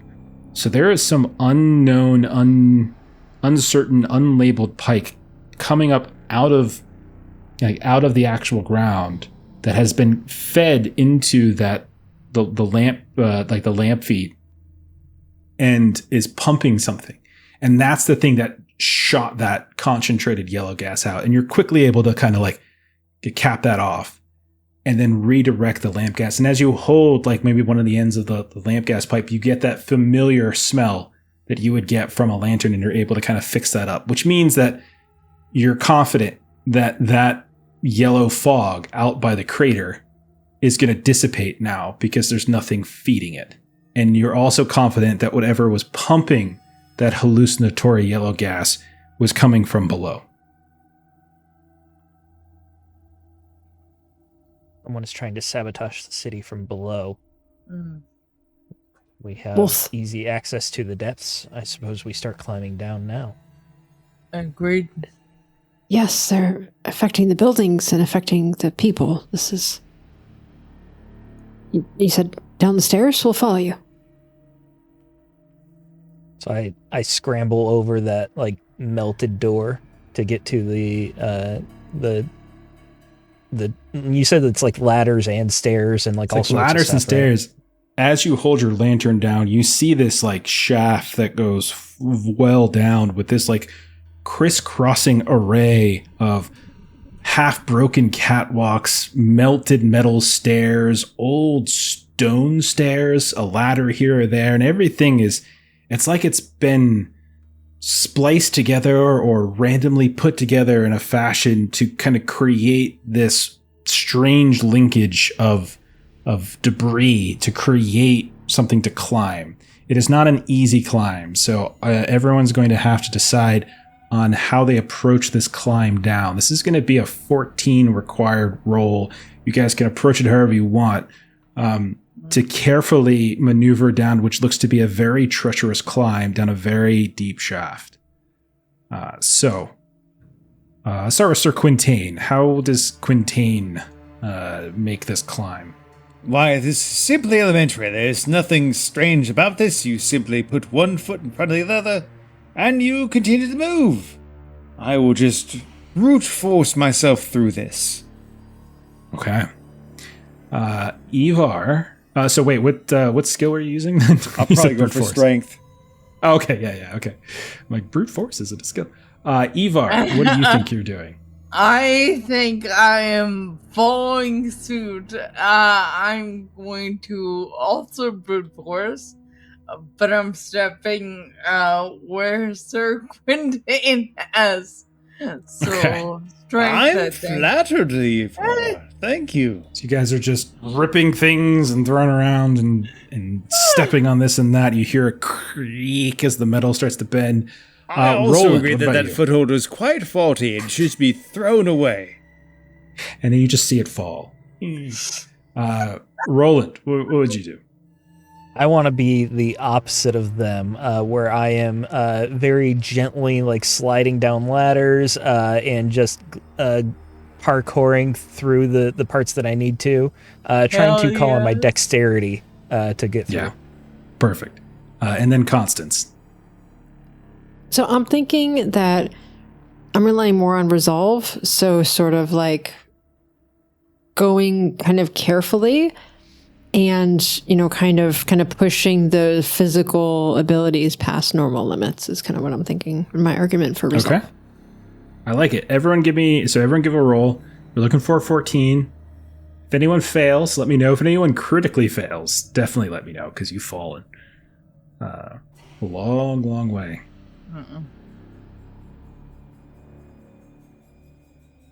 I'm glad I went for resolve. For me. Var pass. 15. Sir Quintain. Exactly 14. Super close. Okay, so all of you pass. Yeah. Okay. So Quintain, you pass as well. Okay, so it's treacherous. It's a treacherous climb. It actually takes you guys about half an hour to climb and descend. And there are times in which you kind of have to stop and calculate which way to go. And there's other times where you take a step onto like like this cross beam and it gives way and it just kind of bends as if it's been subject to heat. And then there's other times when like it's it's like old stone that seems to have been repurposed here. Like something has just been plopped up to the side. You don't see it connected to a building. It just has been carried here for some reason. You get the feeling the more and more you climb that someone likely over the course of time might have been like stacking these things, you know, like kind of creating their own makeshift ladder or makeshift stair up this shaft. But eventually it does bottom out.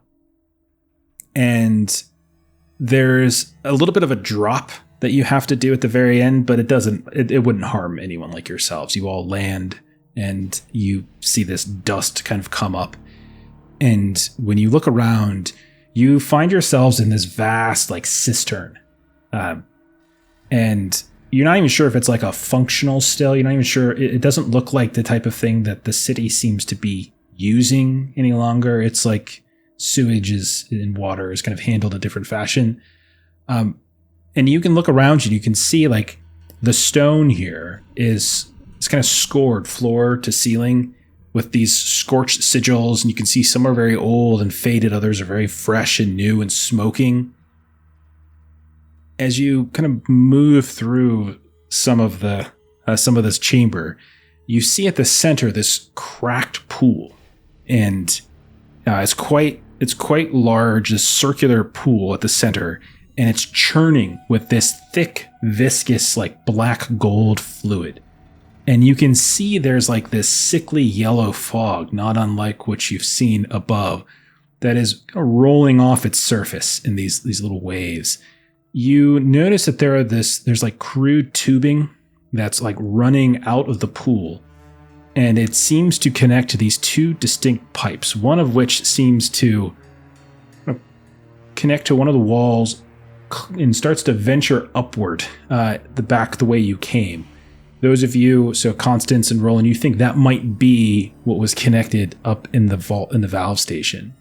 The other you can see is racing to like kind of the far side of this cistern, and it's this like thick, heavy-duty pipe, and it seems to cut through what looks like a breached stone wall on the far end. Your light doesn't necessarily lantern light doesn't give you like a clear view of the other side. That's how far away it is.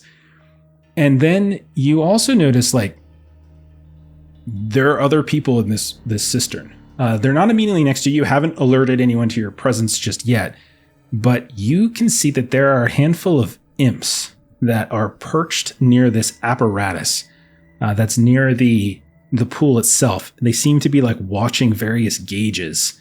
Like you can see they're just in there, this like weird, sickly, discolored face. Just looking at it. And then there is a figure in a Gasworks Guild uniform, not unlike what you saw Zorm wearing up above, who is standing next to them at some kind of control panel, like he's monitoring some kind of flow nearby. And they haven't been alerted to your presence just yet because all of you rolled so well on your descent. What are you guys doing, Small? Roland, since he was, I kind of said that he was like trying to use grace to get down. I think when he sees the other figures down there, he would like to sort of like parkour, like move from one ledge to another away from the majority of the group here, and just kind of like go into a shadowy area and try to stealth. I like it. Yeah, so you can do a roll if you like. Yeah, I'd like to call on outlaws if I can, because I know like the best ways to hide in shadows away from people. Absolutely. No doubt. What'd you do? That was a 6. Why am I so bad at math tonight? 7, 12. Tonight. Okay. 12 is totally fine. You guys see Roland sneak off into the shadows. Maybe he climbs up to a stone ledge and kind of moves along in the shadows. You probably, all of you, I'm sure, have hoods on your lanterns and can smother them if needed. And you likely do that. I'm assuming you would do that as you climb up to this ledge and you look down. And you can see that maybe you get to the point where you kind of see the side of the figure's face. It's a bearded, Guildworks man, and you can see he seems to be like just monitoring this here and there. And every now and then you see him turn over and look towards what the imps are doing. And he's like saying, "Quit it. Stop what you're doing. You fools, you're going to break it." And returns to what he was. And like the imp looks over towards him and just makes this horrible, like sneering, ugly, hideous face. What do the rest of you do as you see Roland sneak off into the darkness? It's a great question. I wonder if I might do some Overwatch to kind of get a sense of what they are doing. So, like, insight or awareness? I don't think you need a roll for that. I think they are monitoring some kind of apparatus that seems to be pulling something from like this pool, this liquid pool, that is kind of converting it to that fog in some way. Okay. I don't think that's a roll you would need to do. Okay. So I'm more asking, what would you be doing in this situation? You see these handful of imps and this guy in front of you. You see one of your party sneaks off into the shadows. So like, what would Ivar do, knowing that this group seems to be at least partially responsible for whatever fog was pumping up into the valve station? I would like to similarly stealth and see if I might get closer quietly. Sure. Yeah. What would you like to do for that? Would you have a role in mind? Feel like it's awareness because it'll be looking for a piece of cover I can duck behind and move to. Okay, yeah, I'll take that. 1 second. That is hell yes. 17 total. 17 total. Holy crap. Two sixes. So it's interesting how Mitra rolls so well in these games where we can't see her dice. You're rolling 3d6s, right? Just 3. I get a lot of 6s when I roll 10 of them at a time. You're not pulling an Ashley and rolling like... Actually, no, she did the d20. We shouldn't say that. She gets so mad when I say that. Sorry. I'll edit it out. All right. What is Sir Quintain doing as you see Ivar like slip off into the shadows behind like maybe a chunk of like stone rubble that has fallen from above, and you're like huddled down behind it, Ivar? What are you doing, Quintain? I think we had the bastion of propriety that was Captain Zaram, and then we have this bastard, and Sir Quintain will just jump down. Land him. What do you think you're doing, you maleficent, malignant bastard?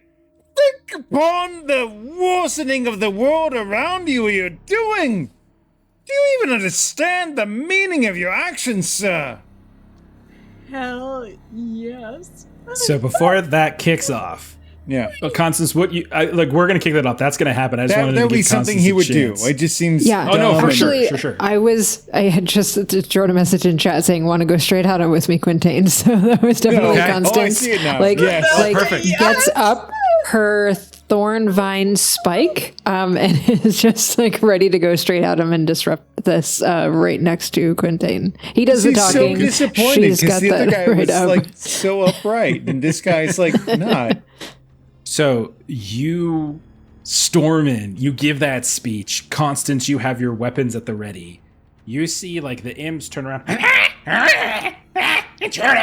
And then you can see this Guildworks, and he turns around towards you. And you can see that his eyes are just kind of like there's this ashiness that kind of comes down them, almost like there's been some smearing done on the cheeks. And then he's got this thick beard. His eyes are kind of watery here and there, and you can see like the pupils are massively dilated. And he turns and he says, "Oh, you should not be in here. You're interfering. Get them What are you doing, you cretins? You're supposed to be watching. Get them! Kill them! Quickly now! And the imps will like lunge at you. So we're going to do a minor combat in this particular case. So minor combat doesn't necessarily be tactical, so we don't have to like draw a map or anything like that. So we're just gonna, what I'm gonna say is we're gonna go around and you all need to figure out, I'm gonna say there's, I can't remember how many imps I said, so I'm gonna say there's 3 imps and there's the dude. Okay, so that means there's 4 total targets. I'm gonna want 4, like basically 4 successes. One kind of for each will do it. So maybe it takes 1 round. Maybe it takes 2 rounds, that kind of thing. So if it takes 2 rounds, everyone's going to roll. But if everyone makes a success on this first, like we'll say you guys with your finely tuned attack can kind of get this done pretty quickly. Yeah. I'm going to give Roland and Ivar plus, we'll say, because you guys are coming from stealth, I'll give you guys like plus 2, we'll say. Plus 2 on your roll, whatever it is you choose to roll. Okay. So we'll start with Sir Quintain. You kicked it off. Yes. So describe what you do as you see these imps like, What? Hey. and they come at you. He delivers his discerning disdain against this man who was the polar opposite of Captain Zeram, that fine bastard of morality that he is.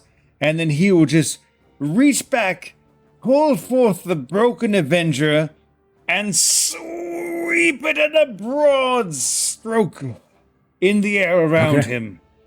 All right. Give me, you can do in this case, we're doing combat, so you can do a close combat roll. Yeah. So I'll do that. The broken Avenger is large and has cleave 1 with a max range of 2. That's not going to matter here. We're doing a minor combat, so we don't have to get into the too far into the weeds with that. Okay, cool. So I've got a 3 and a 5. So I've got a total of 8, and I've got a plus 8 to my hit. So I've got a 16 to hit. Okay. So as you go to swing it around, almost like you're going to hit this guy, one of the imps like leaps up at you and catches the blade, and you just cut it right in half. Like you just, and the top part of this small winged creature with this long tail kind of sticks for a second as you swing the blade. It kind of stuck to your blade a bit and smashes into the other, and then the torso goes tumbling off to the side, or the bottom part falls to the ground, and you just hear like, and you look over, and the creature is just kind of almost turning into smoke. You just see it just burning away. What is Constance doing? We'll say you're up there as well. Yeah, so I am going to take my Thornvine Pike and I'm going to swing it at imps. All right, go for it. Okay, so I rolled 2 6s, a 4, and a 1, because I've got a 4d6 plus 1 for my hit, so I'm going to take one of those to reroll the 1. Sure. Yeah, and roll another one. So 18 was my total roll. Only 18. Yeah, so you said it's a pike. You just skewer this second one, who has like Quintain's swinging through, and the follow through sends the torso flying. For a second, Quintain, maybe his head follows, and you see this second imp coming for him, and you just are able, like right in midair, skewer it right as it's going for his head. Roland, you've got this like perched eye view of this happening. What do you think Roland does in this situation? Quick mechanic question. Because it's minor combat, we're not actually using weapons, right? It is just straight skills, right? Yeah, you can just roll your combat skill. Yeah, you don't have to use your weapon. I was letting them do it, but yeah, it technically should be... I just wanted to make sure for my own understanding. No, you're right. I'm sorry about that. Yeah, it technically is close combat or range combat. Oh, yeah. My bad. Yeah. That's why I didn't give you guys like unexpected consequences, because like you guys rolled really well. You probably would have passed, and that's why I just kind of moved forward. But yeah, like Steven's right. Go ahead and do range combat or outlaws, because I'm ambushing someone from shadows. It's +3 either way. and that is a 14 on the dice, +3 for the skill, +2 from being in stealth. Awesome. Which one do you think you shoot at? Do you think you shoot at the remaining imp or the guy? I would go for the guy, I think. I try Okay. to go cut the head off the snake type strategy. Okay. And so he's just like, what? You useless cretins! And then the gunshots go off, and like we just watch as his head just suddenly whips to the side, and we see this explosion of gore coming out the other, and he goes falling down into that big thick pool, and you see his body is just limply floating on top of the surface of it as the blood from the gunshot wound begins to mix with that black and gold substance. And then Ivar. Can I just leap out of my hiding spot towards the closest imp? And kind of I'll give you a close combat roll. Okay, so you see the last imp that's still alive, like sees this happen all in an Nice. instant, like boom, boom, boom, and it starts to Oh, turn yes. and race towards the breach. And then, what ridiculously high roll did you roll? 655, 16 plus 117. Describe how you get this last this imp before it reaches the breach on the other side of the cistern. I tackled the shit out of it, and in The literal shit. in doing that, I crushed You grab it, and there's like this sudden, like, oh my god, it's just it feels so hot as you do so, but you squeeze and you just hear a pop. And then as you roll off, you just see smoke coming up out of where this body of this fiend adjusted. And as you look around, all four of those creatures around are dead, including the man. And like you can definitely tell that the man, as he's floating there, you see that little bit of its soul kind of start to hover, this weird little colorful orb, and it stays there for a moment. And then as it kind of drifts around, you see it start to plummet even further and further into the earth. All of the fiends all of those imps seem to turn basically into smoke on death, and they kind of waft off into the air and seep into the stone, and leaving you guys in this room with this strange apparatus, and this pool, and then this thick pipe that runs into this heavy breach in the wall off to the other side of the cistern. What are you guys doing?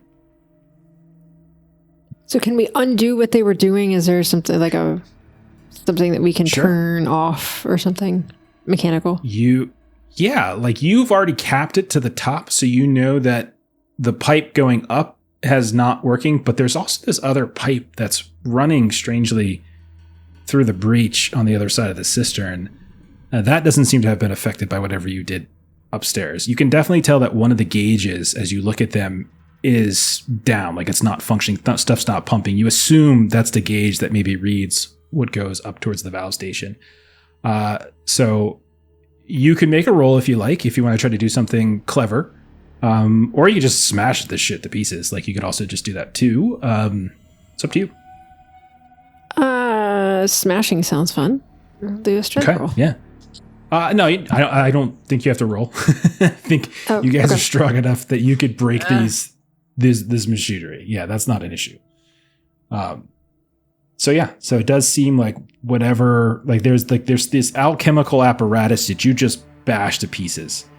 She just takes the thornvine pike and is just like breaking it. And it breaks into 1,000 tiny little pieces. Metals bend, glass cracks, all that kind of good stuff. What else do you guys want to do? I want to look around the room for like a door further in. All there is that you can see as you looked around that isn't like buried by rubble or is that breach in the wall on the other side where the pipe goes through. Roland, what about you? Roland would have tried to stay in his hiding spot, and he would train his gun on that breach. And he knows that his elephant gun is very, very loud, and in a place like this, it would echo. So he would want to like potentially awareness, like see if we alerted anyone nearby, or if I can tell if other people, like if there's voices like calling alerts or anything like that down the tunnel, something along those lines. Do you have like a scope or something on the elephant rifle? I don't think so. Okay. No. Okay, so there's nothing in the immediate aftermath so far, but we'll say you have it trained, and maybe you are covering Ivar as like maybe she's going towards that breach, because you said you were looking for other ways out, Ivar, right? And then Sir Quintain. No, he has a great thing. He would just leave himself open to the feeling of longingness, with his tie to the feeling of being impoverished. If there is some sort of node out there that's still like reaching out, trying to grab at somebody who's longing for something, he's just going to leave himself open to seeing if there's something that's still probing for a longing soul. I mean, you saw the soul of this human descended. Yeah. The imps themselves, they seem to have suffered a different kind of fate, as you would probably know. To some degree, fiends suffer a different kind of fate than humans, and they tend to come back in certain ways. But humans, it doesn't seem as though that man that you guys just killed is going, if theories are to be believed, is going to a good place. But you don't feel anything. Oh, actually, no, that's not true. Give me a roll as you kind of expand this like extrasensory feeling out. This it could be your celestial, it could be something else, whatever it is you like. I'll aim celestial because at the very least he assumes himself to be a holy knight, so he's got himself a whopping +2 to that. And I have. That's a really terrible roll. I'm just going to choose to spend a reroll. My last reroll on that. Guile. You're out of Guile rerolls before we got into maybe possibly other things? I thought this was the combat. This is the final boss right here, right? Oh, that's much better. That's 6, 10, 15 to 17. Okay. You feel this honestly overwhelming sense of fear and pain and these strange bits of relief, like souls that are being tormented, tortured in some way, and not just one or two, but dozens and dozens of them. It's nearby, and it like brings you to your knees. It's so instant and so strong.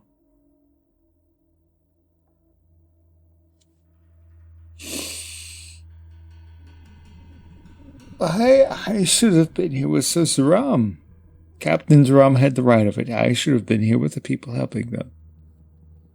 What are you babbling about, Quintain? We need to help the people, and I'm thankful that there was something that had the sense to stay here with them. Just so full of myself. I'm sorry. They're close by? What? Are you sensing something close by? I don't know. I think everything's okay. You don't look like everything's okay. Ivar, did you find something?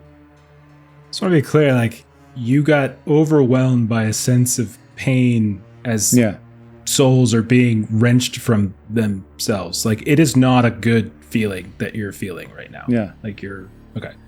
I'm sorry, I'm wrong. I don't understand why it's happening the way it's happening. This shouldn't be the way. I don't understand. I'm terribly sorry. We'll keep going. We'll keep finding. We'll keep trying to find our way. Yeah, I think Ivar was looking. Is there a way out over there? I'm gonna just point at the breach. This seems like the only way deeper. Well, then we should follow and figure out whatever up with you, Quintain. We've got work we've got to do. We're not done yet. She'll kind of like grab Quintain What? under the arm and lift him up. I'm very sorry. Yeah, hello, young lady. And Roland climbs down to follow. Constance does not entertain Quintain at all. Come along. Got work to do. Get that. What we do? You have a that's sword? great. Is it a sword that you fight with? Yes, I do. Keep that out. Keep it at the ready. Forward. And she's sort of like pushing behind you. Always, young lady. But as you insist. You, as you start to approach this breach, where the pipe seems to be cutting through, the wall has been torn down and like you can climb over it. You all feel like this intense heat coming from it. And as you get closer, you start to hear screams. Like, help! Help! They're muted, they're quiet, and they're numerous. And as you peer through this breach, you can see light up ahead that your lanterns are not responsible for, and that the lantern that was set up by the guild worker down here that you all managed to demolish during your attacks. But there's something else, and it looks flickering, flame-like up ahead. Stay close behind me. Let me find a quiet pathway forward. And Roland goes to stealth in, trying to choose the path that has the least amount of rubble, that'll make noise, and has the most shadow and darkness. I am going to give you, you can go ahead and roll this, but you're going to get a -4 for this because you've already mentioned that your elephant gun is very loud and they're not that far away. And you guys did just completely demolish this apparatus that was sending something through here that probably has been noticed. So I'm going to say -4 on this to try to sneak up with stealthiness and quickness before someone comes and notices you.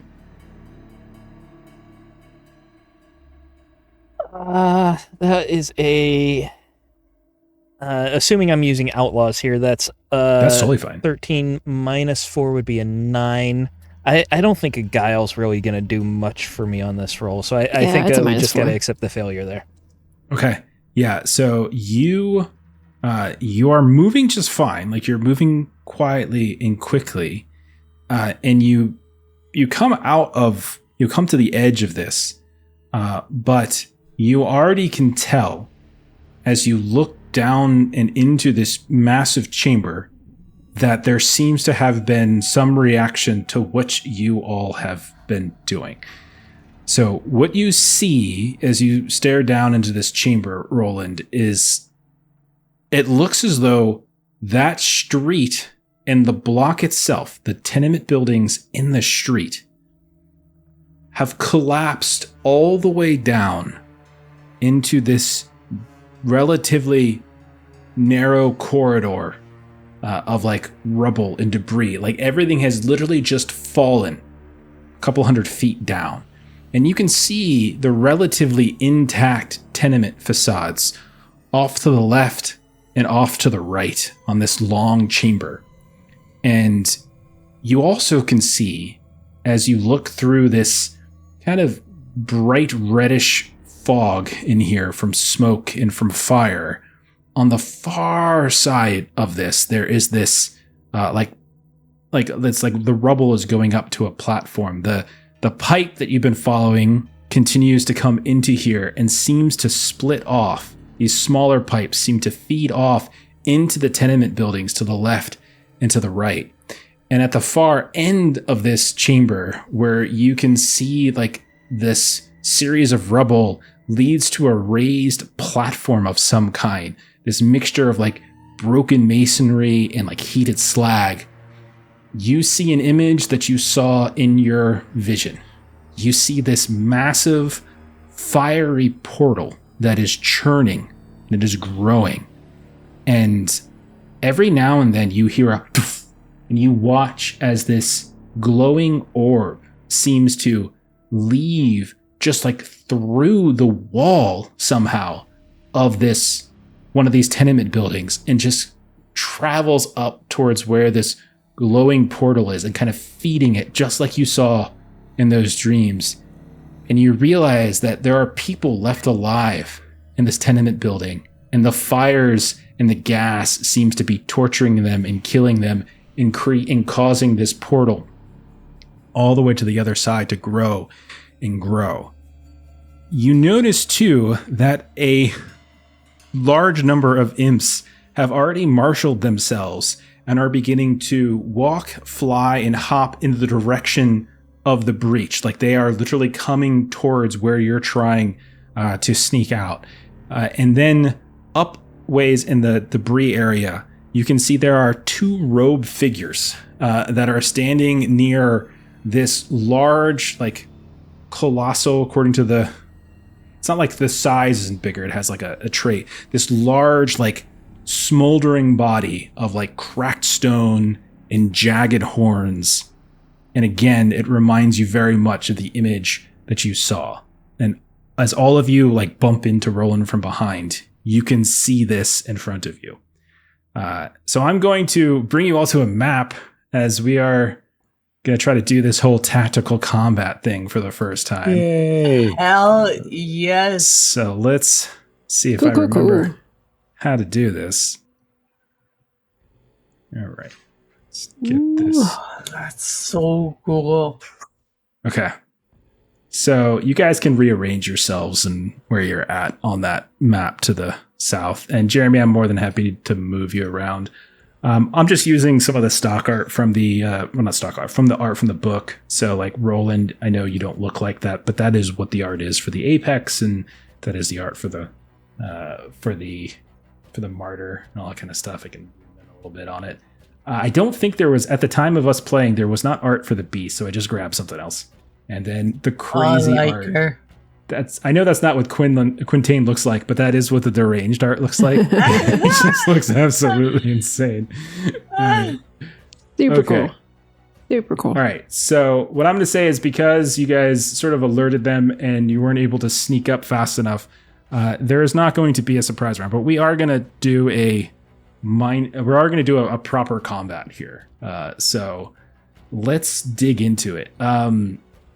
So in combat for Fragged, we do have an initiative order. All of you, if you look at your character sheets, you should see that you have a substat that is combat order. It should be on the second page of your character sheet. Yep. So, Constance, what do you have? 2.4. All right. Who has higher than Constance? I do. What do you got? I have a 5.4. Oh my god. Okay. And what do you have, Maitre? Lower than Steven. 4.4.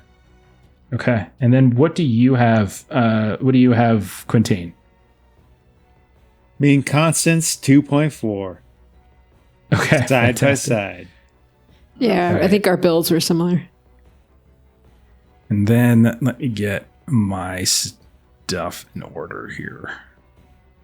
Sorry to screeching halt this, but okay. We were discussing in chat possible strategy, but then I forgot about combat order. So Yeah.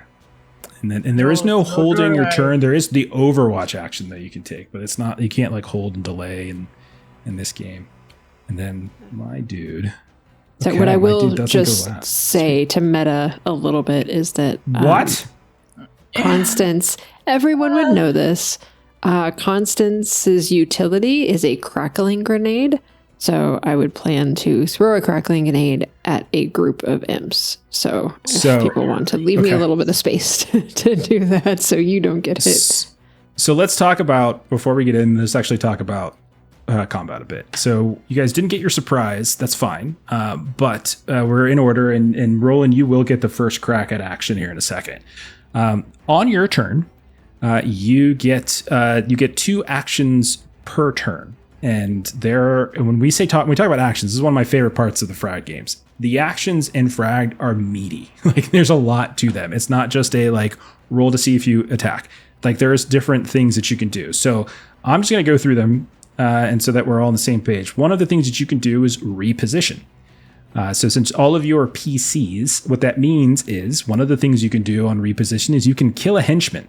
And so I will let you know that the henchman is a specific tier of NPC, and definitely the imps will count as that. And so you can kill any one henchman within max range of one of your weapons. That's just literally one thing you can do as part of reposition. For an NPC, so my people, I can build momentum. Momentum you can use for various effects in combat. And then in addition to like killing a henchman, you all can pick one of two effects. You can do a move +2. So all of you can basically take your speed attribute, add 2, and move that many spaces on the map. Or you can try to like go into cover. So cover becomes hard cover. You essentially increase your cover level by 1. Another action you can take is quick strike. So you gain both of these. You can move spaces up to your speed attribute, and you can attack with one of your weapons. That's literally an action, which means that it's possible that you all can do multiple attacks in a turn. You could do sure strike, where again you're gaining all of these effects. You can attack with one of your weapons. You can add your agility to the attack roll, and you can gain +1 momentum. And again, momentum you can use on various bonuses and things when you act in combat. You can also do prep. Prep, you get to pick 2 different options from this list. You can recover, so you can heal some of your endurance. You all have a recovery substat, so you can heal that. You can move up to your speed attribute. You can do a skill roll, so the stealth, to tackle, to like remove like burning. If one of you catches on fire, you can roll a skill test to knock that out. You can also do crit. You can also adjust crit location. So I'll let you. So in the game, that means that you can like move the number up or down to randomize like what attribute you're going to doing crit to. I will say that I use durability, which is an optional rule in the Frag games. So I don't actually reduce attribute. I just have a durability score, but you can still do twice as much damage basically to durability. And then you can also gain momentum. One of the things that is unique to Fragged Empire is that you also can do a grace action. And so you all as tethered, each of you can do once per day. You can do Radiance, Sanctify, or Revive. So Radiance, you and your allies in an aura that's equal to twice your empathy, you can heal 2 attribute damage. You can Sanctify, where you heal endurance and attribute damage equal to your empathy, and an ally within like your aura of 10 also heals. Or you can do Revive, and this is only out of combat though, but you can bring all allies back to life. And then one other new thing for Fragged Aeternum specifically, and this is only on my side, I can use the Terrorize action. I can only use this for NPCs that actually have a fear weapon, and fear weapons are freaking insane. They're insane, and I can even do that only once per turn. So like once per round or whatever. But those are like the basic actions that you can do. And so they're all very meaty, and there's lots of things that you can do. And again, you get 2 actions per turn. So you get to do 2 of those things, and each of those things has lots of stuff that you can do. So here we are. I'm going to say that if we take a look at the map for a second, I'm going to ping a few things. I'm going to ping these little like moments of steps and stuff.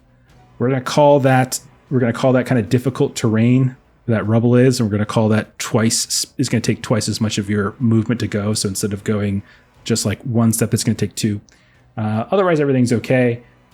So right now, like up top, these 2 robe figures and this giant, like molten looking rock guy they're a little bit higher than you. And then you can see the imps are kind of flanking on the side a bit more by the rubble. And the tenement house buildings are off to the left and to the right. And you can see that's where like a lot of these different like souls, like these immolated souls periodically are coming out of the building and feeding this giant portal.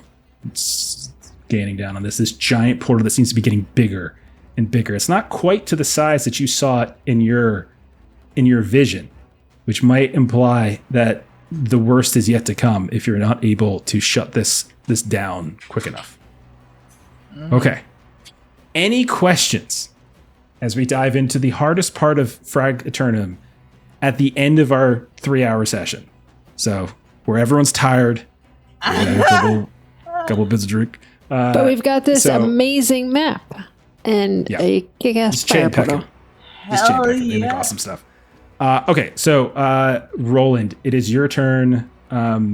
You see an array of stuff in front of you. You have 2 actions. It's going now. First What would you action, like to do? I would like to prep. So I would like to move. I can move up to my speed, which is 4. Is any of these spaces, would that be like considered cover if I moved into it? If I was moving backwards away from them? I think over to the left here, you can see there's these big pipes over here. You can potentially hide behind. We can do that. We can call that cover if you want to say that. That's something we could do. Hell yes. All right, so I'm going to try and get some cover there, and I'm going to also take +1 momentum. And then for my second action, I want to Sure Strike. So I get +1 momentum for that, and then I get to attack with one of my weapons. Before I attack, I want to spend both of those points of momentum to increase my crit damage by 2 on the chance that I actually do hit. Hit plus agility with my roll. So with my elephant gun here, I actually have +9 to hit. And then if I add my agility of 4, that's +13 to hit. And I'm sorry, I'm aiming at the big guy too, I should say. Okay. And this is all within your range, right? I just want to make sure it's in your I have a range of 85, so I would assume. Okay. So. I'm sorry, that's 86 feet away, though. When you take the darn. elevation into play, it's a trigonometry thing. I thought it was 85 squares, my bad. I was misreading that. Okay, so what is your total roll? All right, so I rolled a 6, a 5, a 3, so that is 8, 14, plus, what did I say? It's a 13 to hit, so that's 27 to hit. Okay. And 2 of them are strong hits because 27 is a miss. It's totally a hit. It's totally a hit. You're scaring me. It is a powerful weapon as well. So my first attack each round gains strong hit, which means the 5 is also a strong hit. So that's 2 strong hits. So the first one I'm going to do a crit, which I can only do with one of them. The second one I want to increase my crit damage again. I think I can do, right? Yes, that's correct. You get a +1 to your crit damage as you have. Nice. Absolutely. All right. So with the 2 momentum that also give me +1 crit damage, that is 6 crit damage. Ooh, holy crap, that's quite a bit. Hell Okay. yes. I also do have have puncture if it matters. He cannot reduce the crit damage below 1. Okay, yeah, it does matter because he does have armor, but in this case, he doesn't have that much armor. But yeah, so like there's armor, there's resistance. So let's just talk about a couple things in the game. When you're playing, there are 2 types of damage. That's not quite right. There's 2 ways that you effectively kind of take damage. You either take damage from endurance, which regens after a combat, or you take damage from your attributes. If you want to die, taking damage from your attributes is the way to accomplish that. Endurance is a larger number. You deplete that a little way. And then eventually, once you get down to 0 endurance, you can start critting a hell of a lot more. Because when you start doing damage to somebody, endurance damage to somebody who has 0 endurance, you just crit. But unless you get a strong hit, like Steven just did, he wouldn't have been able to do attribute damage until he depleted my endurance. So in this case, yeah, you've done some damage to me.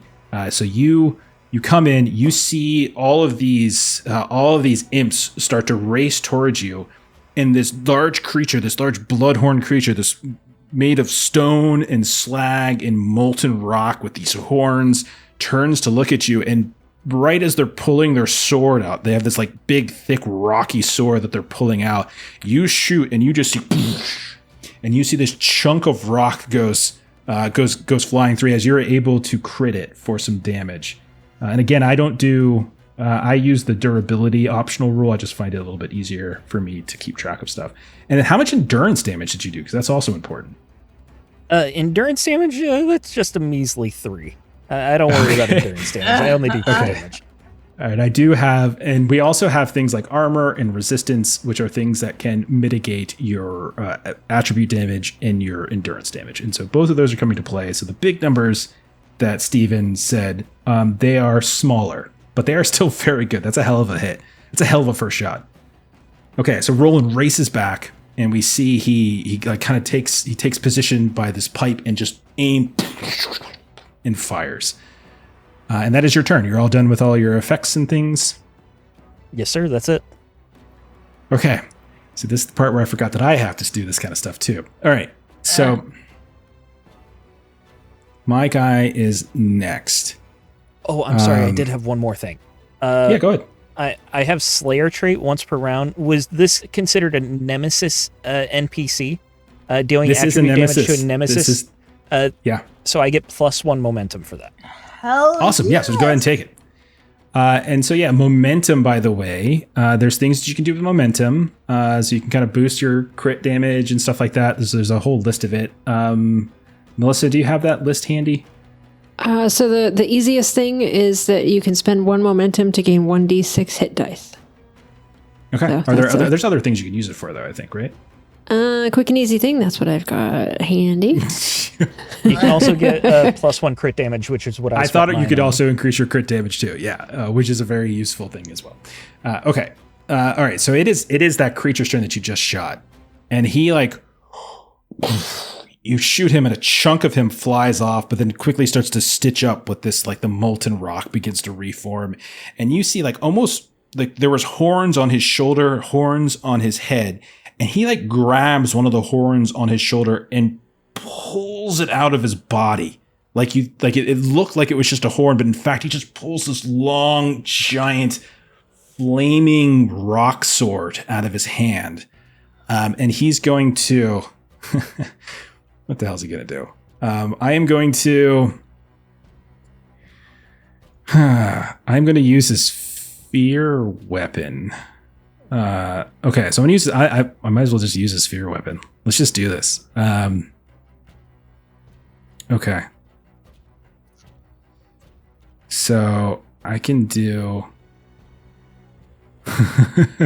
so I have a terrorize action. So what he's going to do is he's going to use the terrorize action. It's got a very long range, but as he pulls one of these. This big sword out of his shoulder, you also notice that his chest begins to open up, revealing this giant molten center of swirling heat, which he shoots out of his chest. And you see raining down from above, down towards where you see like Constance and Ivar and Quintain. I'm going to say this is going to hit. This has got a cleave ability, so I'm going to target and say it'll probably hit 2. I think it's got cleave 3, so I can hit 2 of you. So I'm going to go for Constance and Ivar. So Constance and Ivar, you're going to potentially get hit by this. But let me see if I can get my roll on it first. So this is going to be 35d6. Not that many. Oh my. All right. It's a lot. Oh dear. Okay. So I got 6 and a 5 is 11, plus 2 is 13, plus 3 is 16, plus 4 is 20, plus 5 is 25 to hit. I have 1 6. So I have 1 strong hit. So I am targeting Constance. It's gonna Ivar, you're in range of it. So there's 25 hit, you Constance. I assume that's against my defense, which is a 14. Yeah. Okay, so you're gonna take 8 points of 8 points of endurance damage. Okay. And then hang on. And then you are Sorry, you also said gonna 8? take 8 points of endurance damage. Yee. Okay. And then Ivar, you're also gonna get, because this has a cleave effect on it. And then, so it's going to basically hit you because you're within, because it's cleave 3, so it can target another person within 3. And that's you. So that's another 8 damage towards you. And then I'm going to give crit damage towards Constance here. So Constance, do you have any armor? 3 from my Elder Runes parry stance. Okay, that's actually going to be enough to block the crit damage from this. So you're not going to take that much crit damage. Okay. Hey. So that's his first action. His second action that he's going to do, he is going to... I'm going to do reposition, which means he's gaining momentum. Momentum works a little bit differently for NPCs, as I have like a single pool that's going to come. Oh, I should have used his.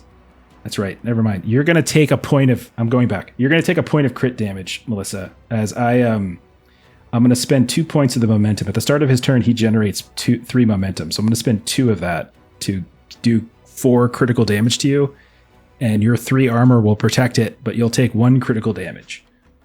And you can roll randomly to see which one of those attributes that hits. I rolled a 5, which means that's my empathy, which was a 3 and is now a 2. Okay, fantastic. So then I'm going to reposition. And so repositioning, so I'm going to do... So it's going to be a move plus 2. So it's his speed plus 2. His speed attribute is 6. Plus 2 is 8. So he's going to move. So 1, 2, 3 as he's going down there. So it's going to take 2. 4, 5, 6. I'm going to say 7, 8. And that's his full reposition. Plus I bump my momentum back up by plus 1. And then I'm going to do... I'm going to do Quick Strike, as I'm going to move spaces up to your speed attribute. So he's going to move up 1 to get between Constance and Ivar. And then I'm going to attack with one of my weapons. So he's got this giant greatsword that he pulled out of his shoulder that is literally a part of him. And so he's going to attempt to swing with this big... He's going to cleave this from one side to the next. I'm going to spend 1 of his momentum to gain a extra die on this. And so this is targeting Constance. Mm-hmm. Oh my god. 6 plus 3 is 9, plus 2 is 11, plus 6 is 17. Does 17 hit you? Yep. Okay. So you're going to take 16 endurance damage. Oof. That puts me in a negative. And then I'm going to spend that 1/6 to do... Actually, I don't need to do that against you now, right? Because you're a 0. So you're 0, you automatically take a crit, right? Well, it took me past 0. So it didn't land right at 0. It took me from 13 to a -3. So do you automatically take a crit once you go to 0? Or is it the next time you get hit while at 0? Hang on. I thought, Looking. I thought there was something about like hitting it right on the number, but that could have been like other things. And that's how you get a scar in Electric Bastion Land, but that's totally different. It says if your target has 0 endurance after damage has been dealt, they suffer a free and automatic strong hit. Okay, so a free and automatic strong hit, which in this case is going to be a crit. So it's going to be a free crit on you then. That's 5 critical damage in your direction, Constance. And so how do I distribute you roll randomly that for each one, or it's just 5 to 1? I think you just roll randomly. You roll randomly and it goes from it, but you also you mitigate it with your armor. So it should be only 2. So 3 is speed, which is at a 4, and I have 3 armor. Okay, so you lose 2 speed. And then, because this has cleave, this also was going to hit Ivar. 17 hit you, right, Ivar? Yeah. And then I'm going to spend the actual strong hit that I rolled to do crit damage to you. And I'm going to... I'm not going to spend any momentum. I'm just going to do 5... So you're going to take 16 endurance damage, Ivar.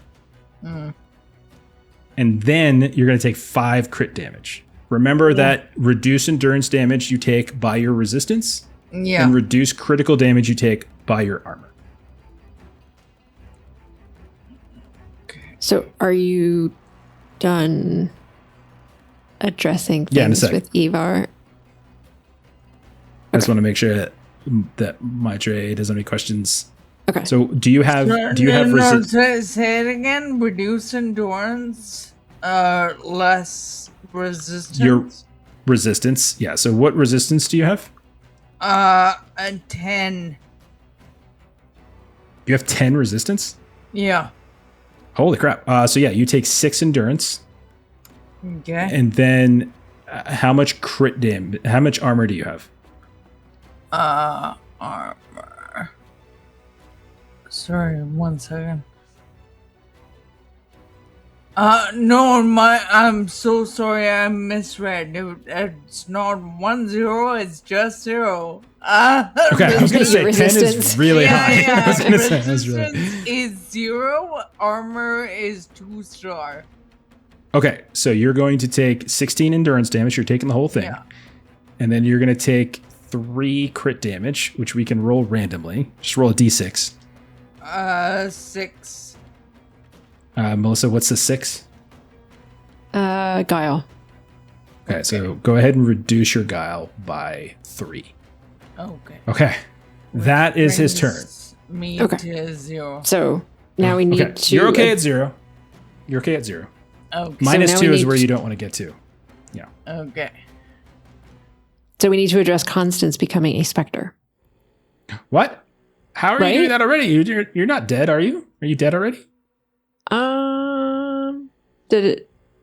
Well, how? Maybe not. You become a specter when you die, right? And you die when you're at -2 attribute. Oh, right. Okay. But don't No. you have that thing where you take double I was damage? excited. Well, there wasn't enough, I don't think. You haven't done enough that if I doubled it, I tried. It would. really hard. because I think, because it took me from 4 to 2, so even doubling it would have only taken me to 0. But you're counting that with your resistance. If he would have doubled the damage, it would have gone from 5 to 10. Minus 3 resistance is 7. Excellent point. That's an excellent point. Okay, hold on. I can. So Death Wish. So the trait of Death Wish, I can double any attribute damage against myself, and attribute damage comes against resistance, of which I have 2, No, attribute damage I thought comes against armor. of which I have 3. Okay.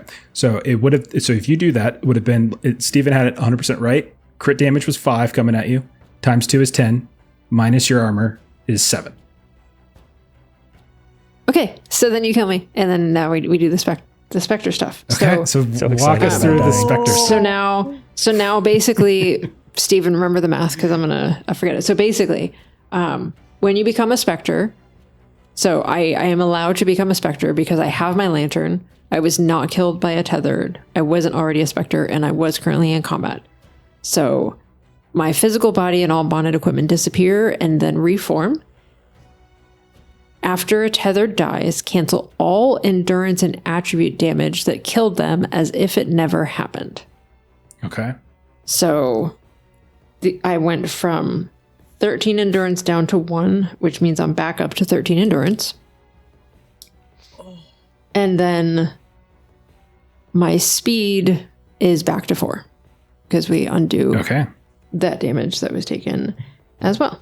And now I get every specter gets a +1 armor and crit damage and flight and incorporeal exotic movement. Awesome. And I get extra cool stuff because I am a specter. So I am strong. I get a +1 crit damage. You are a martyr. You're a martyr. Because I'm a martyr. Yeah, sorry. So I get extra Yes. crit damage stuff. Okay. Well, it is not your turn, though. It is Ivar's turn. And so we just saw, first of all, Roland comes and takes a awesome shot, takes a chunk out of this guy who gets pissed off, pulls this sword out of his shoulder, taking the horn out of his shoulder, fires this gigantic blast of molten heat in the direction of Constance and Ivar, then races down and swings this massive sword cleaving between the two of you that kills Constance and turns her into a spirit. Ivar, it is your turn. What would you like to do with your first action? Oh, well, she is obviously horrified. pulls out her cleavers and tries to, but the first action, take a hit. It's just a quick fire. Is that what it's called? You could do quick strike. Quick strike Quick lets you strike, move and thank attack, you. and you can move. You can do those in either order. You can attack and move, or you can move and attack. You can do that. Okay. So I'll just attack for now.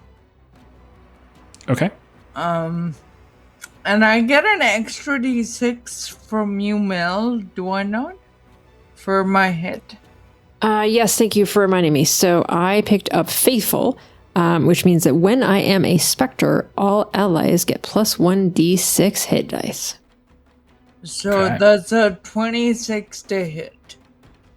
Okay. So walk us through your hit roll. Like, what did you roll for your attack? So my standard dual wield is 5d6. 66 now with her stuff. 2 sixes is what Okay, I so you got two got. sixes. All right, so that's definitely going to hit. You have 2 6s. You can spend one of them to get a crit.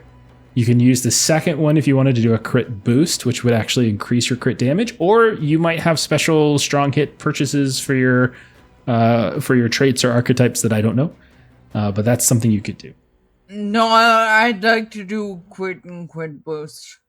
Okay, so what is the crit damage on your weapon? Crit damage on my weapon is 3, and the type is carrion, if that matters. That doesn't matter. That's just for crafting it, really. So Okay. 3 plus the crit boost for your other 6 means you're dealing 4. He does have armor, so he's going to mitigate some of that. But as you start to just stab away and peel off more chunks of like molten rock, some of it reforms, others don't. But you're definitely piecing away. And then, what is your endurance damage for that weapon? 12. Okay, and so again, some of that will be resisted. Okay, so then you can move now as the other part of this this action. I think I'll just stay where I am, because I'm just gonna attack him again. So yeah, so for this action, then don't do quick strike. You should probably use sure strike instead if you're not going to move, because Yeah, that's going to let you that's- attack, gain extra bonus, and gain momentum. Yeah. Thank you. Okay, yeah. So roll again. Sorry, just a second. 66. Do I get the extra d6 again, Mel, or not this time? It just says when a specter, all allies are plus 1d6 hit dice. There you go. Yeah, you get a Okay. plus 1d6. Yeah. Sweet. This game doesn't joke around, man. This game is just like we're rolling. It's big numbers. 17 with 1 6. 17 with, well, man, you rolled crappy this time around. 17 Yeah. is still gonna hit. It's still gonna Is hit. it? Okay. Mm-hmm. Alright, sweet. We doing the same thing as last time? Same spins? Yeah. 3 Okay. crit, 12 endurance. Okay, you are again chipping away, quite literally chipping away at some of them, but he is still standing. You can go ahead and give yourself +1 momentum as well, and then Sweet. we come to Constance's turn, or Quintain, as both of you are at 2.4. Ladies first. All right, go for it, Constance. Quick question. Would you say that from where I am, would I be able to throw a grenade at the group of imps that are kind of to the northwest of where I am? What on is the map? range that you have on that? It's a utility, so it doesn't. It's not like a weapon. It's just a utility, so it doesn't have like all the same stats. Oh, it doesn't have it doesn't have an actual max range. Interesting. Because it's all characters in an aura suffer 4 general damage. What aura? What's the aura number? In an aura 2 area. Okay, so basically so Aura 2 should be 2 spaces around, I think, where you attack. So like, 'cause that's like defining the width of your AoE effectively. I think that's what Aura means. So yeah, I think I was just wondering more from a like throwing perspective. Like, can I throw it? What's all the name way of up the there? utility? Crackling grenade. All right. Let me Which is look up really fast. on. I had it and then I lost it. It is on page 244.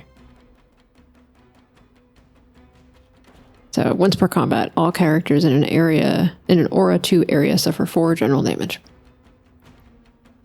I think it's meant to be on you. The definition for aura in the keywords and notes is all characters Yeah. within X spaces of you. Exactly. So it's within 2. So you wouldn't be able to hit them because it's 2. It's got to be within 2 spaces of you. Oh, I Yeah, see. I was That's just sort looking of at the okay. All right. Then I will not do that. Okay. Then I will. You can do it, and you can hit Ivar, and No. you can move No. over a little bit and grab Quintain. Nope. I This is would. why I move away from the group. I would like to. All right. So I'm going to do a sure strike. Okay. So I'm going to get +1 momentum, and I'm going to be able to attack with one of my weapons. I'm going to get to add agility to your the agility. attack roll. Yeah. Oh, So yes. I've got 4d6 +1 because I'm faithful. Plus your agility. What's your agility? On the hit or the Sure Strike says add your agility to this attack roll. okay, So 46 plus 1 plus your agility. which is 2. So 46 plus 3. Go for it. That was not a great roll, but I did roll a 6. So 15. But there's a 1 in there, which I can re-roll with the 6 if I need to. Okay. Barely enough. That actually does hit. Sweet. Okay, so let me figure everything out here. So endurance damage is, hold on. Endurance damage is 5, Okay. Got it. and then crit damage, because I can use the 6 that I got for a critical hit, and my crit is 5.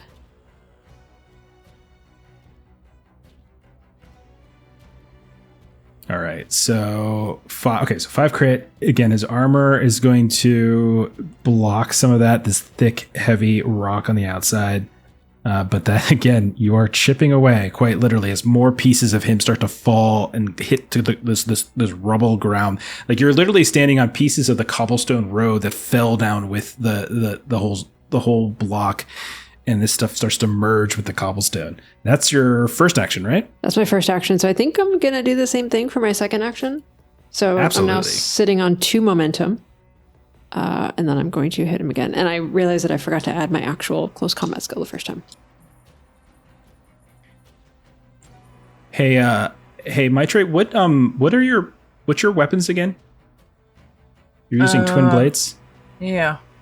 Can you check your endurance damage? Are you getting something that's giving you a bonus to your endurance damage? Yeah, give me just 1 second. Yeah. 17. 17 again will hit. Absolutely. Do you have any crits on this one? Any strong hits? So I have 2 momentum that I can spend for that. Momentum increases crit damage. It doesn't create a strong hit, I don't think. Unless I missed that. Oh, I understand. Okay. You still have to spend a 6 to get a strong to spend that on crit. Okay. All right. I probably should have used it for. Okay. So then I just have my 5 endurance damage. Okay, and again, not a lot of that's going to go through. Okay, it doesn't seem to be tiring him too much. But you have you can see pieces of him are missing now, where he's still enormous. He's still tons of energy, tons of strength, but he doesn't seem to be undeterred from fighting. We come to Quintain then. Well, I was fully expecting that this burning bloodhorn would be the bane of my benevolent expedition, and so I will pursue him forthwith with all my endeavors, hit him as hard as possible. Cheers. So you are you a doing sure strike? a quick strike or a sure strike? Well, it depends. If I need to move to get to him, I may Yeah. need to do. I think quick Unless strike. you have, you're using like a sword or something? You're using your big sword? So the sword has a range of 2. Depends if 2 can reach him from where I am. 2 cannot reach him, unfortunately. You Yeah. do have to move. So I feel Okay, like so I you have need to use do, quick. So I feel like I need to Yeah. do quick strike and then sure strike. All right, so you can just kind of take a step forward with Yep, a quick strike, and then you can swing. You don't get your bonus agility to it. You don't build your momentum, but you can still Yeah. hit. So the quick strike is just a pretty straightforward attack. Just 2 dice. There we go. It's not bad. It's gonna be 7 plus 8, 15 with a 6, if that makes a difference. 15 is it's just barely enough. Gotta So got yeah. it. And I did have a 6 on that, so it was a strong hit. Okay, awesome. So give me the totals. What are we talking about for crit damage? So for crit damage, it's 5. If it matters, endurance damage is 14. Okay. 14, fantastic. And then okay, he is definitely between your hits and Ivar's hits, you've definitely cut pretty heavily into his endurance. But he's still up. His durability seems to be still pretty good. He still seems to be, his pieces, his body is still quite large, but he definitely seems to be moving kind of slower as he's trying to like turn quickly to block the various attacks. And you have a second action. Jeff, Dude. did you want my endurance details? Yeah, can you just what was your base endurance damage? 4 plus might, which is 6, plus my stance, which is 2. Okay, so it was 12. Okay, good. It was 12. I was doing really bad math over here and I No, forgot. I usually do abysmal math, so thank you for checking. Okay, so you got a second action here, Quintain. So for that one, I'll do the sure strike, Okay. which will do +1 momentum, but also a bonus to agility for hit. Mm-hmm.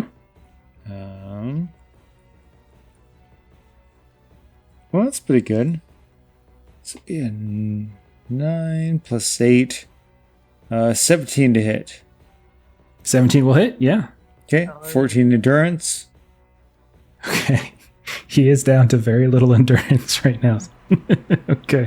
Okay, so there's just like this. Yeah. His resistance is just his resistance just barely kept him above 0. Okay. Yeah. And then did you see you had a crit? On the previous one, but not this one. Not this time. Okay. So yeah, you are just wailing away. And even though you're not like carving off pieces of him, every hit that comes in, he's slowly trying to bring his own like big great sword up to block, but he's constantly just a step slow. And you can see it's wearing him down a bit. Like his frustration is beginning to sink in. You Okay, and that took is- that extra D6 from Mel, I hope. Yeah. Okay. There's You like did? Okay, good. I took the Banefire thing, but it's part of it is like like there's the armor. Every time he swings, there's like this Yeah. weird like slight. You feel like there's a slight roar just beneath it, and there's like a translucent swipe of a maw or a swipe or something where it looks like a lion's paw is coming out every time he swings. Ooh. Awesome. I need Okay. to go back. You gotta So do your rolls to when- see if you disappear.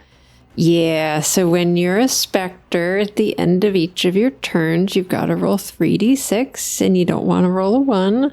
So I rolled 3d6, and I rolled a 1, and then I spent a guile reroll to reroll, and on my reroll, I got 2 1s. So you see me Okay. Do you have any more attack. guile? I have 2 guile rerolls.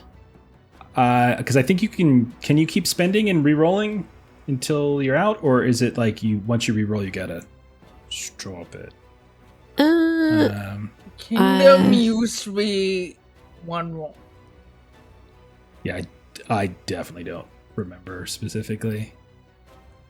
Now let's look it up. Let me search. Looking.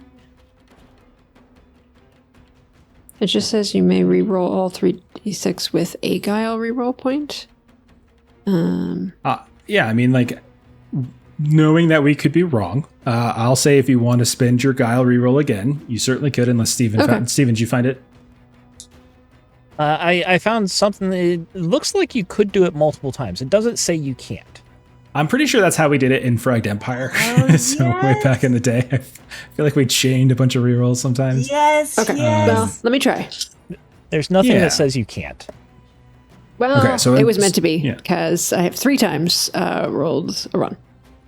Do you have more guile? You could do it one more time. No, you're out. That's it. I'm out. Okay. So what does it look like as you disappear? So I had turned into this spectral, glowy, version of herself, and she, kind of did the attacks and kind of did some stuff, and then immediately upon kind of this her pike, kind of swinging the second time, you just sort of see her just fade. Okay. So just to recap, we come in, Roland takes cover, fires this awesome sniper shot, shoots off like this dude's elbow. Then this guy pulls a sword out of his freaking shoulder, shoots fire out of his chest at Constance and Ivar, then charges down all the way to them because he gets 3 actions in the turn. This huge cleaving strike kills Constance, turns her into a specter. Ivar and Quintain and Constance then gang up on this guy. He's still standing, although he is moving much slower than he was before. And then Constance disappears. Okay. It is now the robed cultist figures up on the platform turn, and you can see their hands suddenly glow with fire. And they are going to... Okay, so they are they are what are called a troop NPC. So there's 4 different types of enemies. The big guy, as I already mentioned, is a nemesis. The imps are henchmen. These fire cultists are troops. Now each, like, they're basically like independent, but also kind of shared stats in some ways. And they each get 1 action. So each of them, I think, because they can cast spells at range, each of them is going to do that. They're going to try to incinerate some people. Who do I want to incinerate first? I feel like they would probably... Yeah, they're going to help out their big boss man. So one of them will target Quintain, and one of them is going to target Ivar. Right. I'm going to spend a momentum on the one that's attacking Quintain to get an extra d6 on this roll. And so here we go. Quintain. Okay, that's pretty good. 14 plus 3 is 17. Okay, so it's at 17 is a hit. I do have 1/6. So it's going to do... so endurance damage is only 4. So it's going to do 4 points of endurance damage on minus your resistance. And then crit damage. So I'm going to spend the 6 to do a strong hit crit. So that's 4 crit damage coming your way. Quintain, minus your armor. Okay, so first... Sorry. No, you're good. So first we had to... how much was it minus resistance? It was 4 endurance damage minus your resistance. Okay, so 1 there. And then how much for the second part? Crit damage minus your armor. Okay. None on that. Okay, all right. Your armor blocks it. As you see, like it's not so much projectiles that are being shot your way. It's just their hands catch on fire and they kind of look at you, and then suddenly fire erupts on you. It's like it seems like they're incinerating you. Then the other one's going to go for Ivar. Okay, also a good roll. 6 plus 6 plus 4 plus 2. That's 18. That's even better. I rolled 2 6s this time. So that's going to be 4 endurance damage minus your resistance. It's only 4 minus your resistance. And then I'm going to spend the 1 6 to do the crit, and the other 6 to do crit boost. So that's going to be 5 crit damage towards you, Ivar. Okay. Minus your armor. Can I activate my bloody rope stance, which is +3 armor on a non-fear attack, which stacks twice? Absolutely. Okay. Absolutely. So your I'll armor just- take no crit and 4 endurance. So right as the fire begins to like kick in, like you, however it is that you trigger your armor, it suddenly and smothers the fire that had started to cover you. All right, let's get into these freaking imps now. So there's 8 of them. Jesus. They have 8. So henchmen work a little differently. So the whole group of 8 can perform 1 action per turn. And they always go last. But if they attack, for instance, I can choose to use as many of the bodies within that henchman group, in this case up to 8. And for each one that I use, I get +2 to hit, and I get plus 1d6 to hit and +1 endurance damage.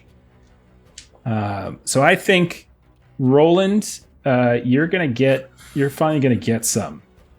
I'm gonna say the 4 that are on the left side and the 1 on the right that's furthest up. I'm gonna say the 3 that are all the way up into the northeast, there's just too much stuff that they're firing through that I don't think they can quite get involved. So you guys watch as these five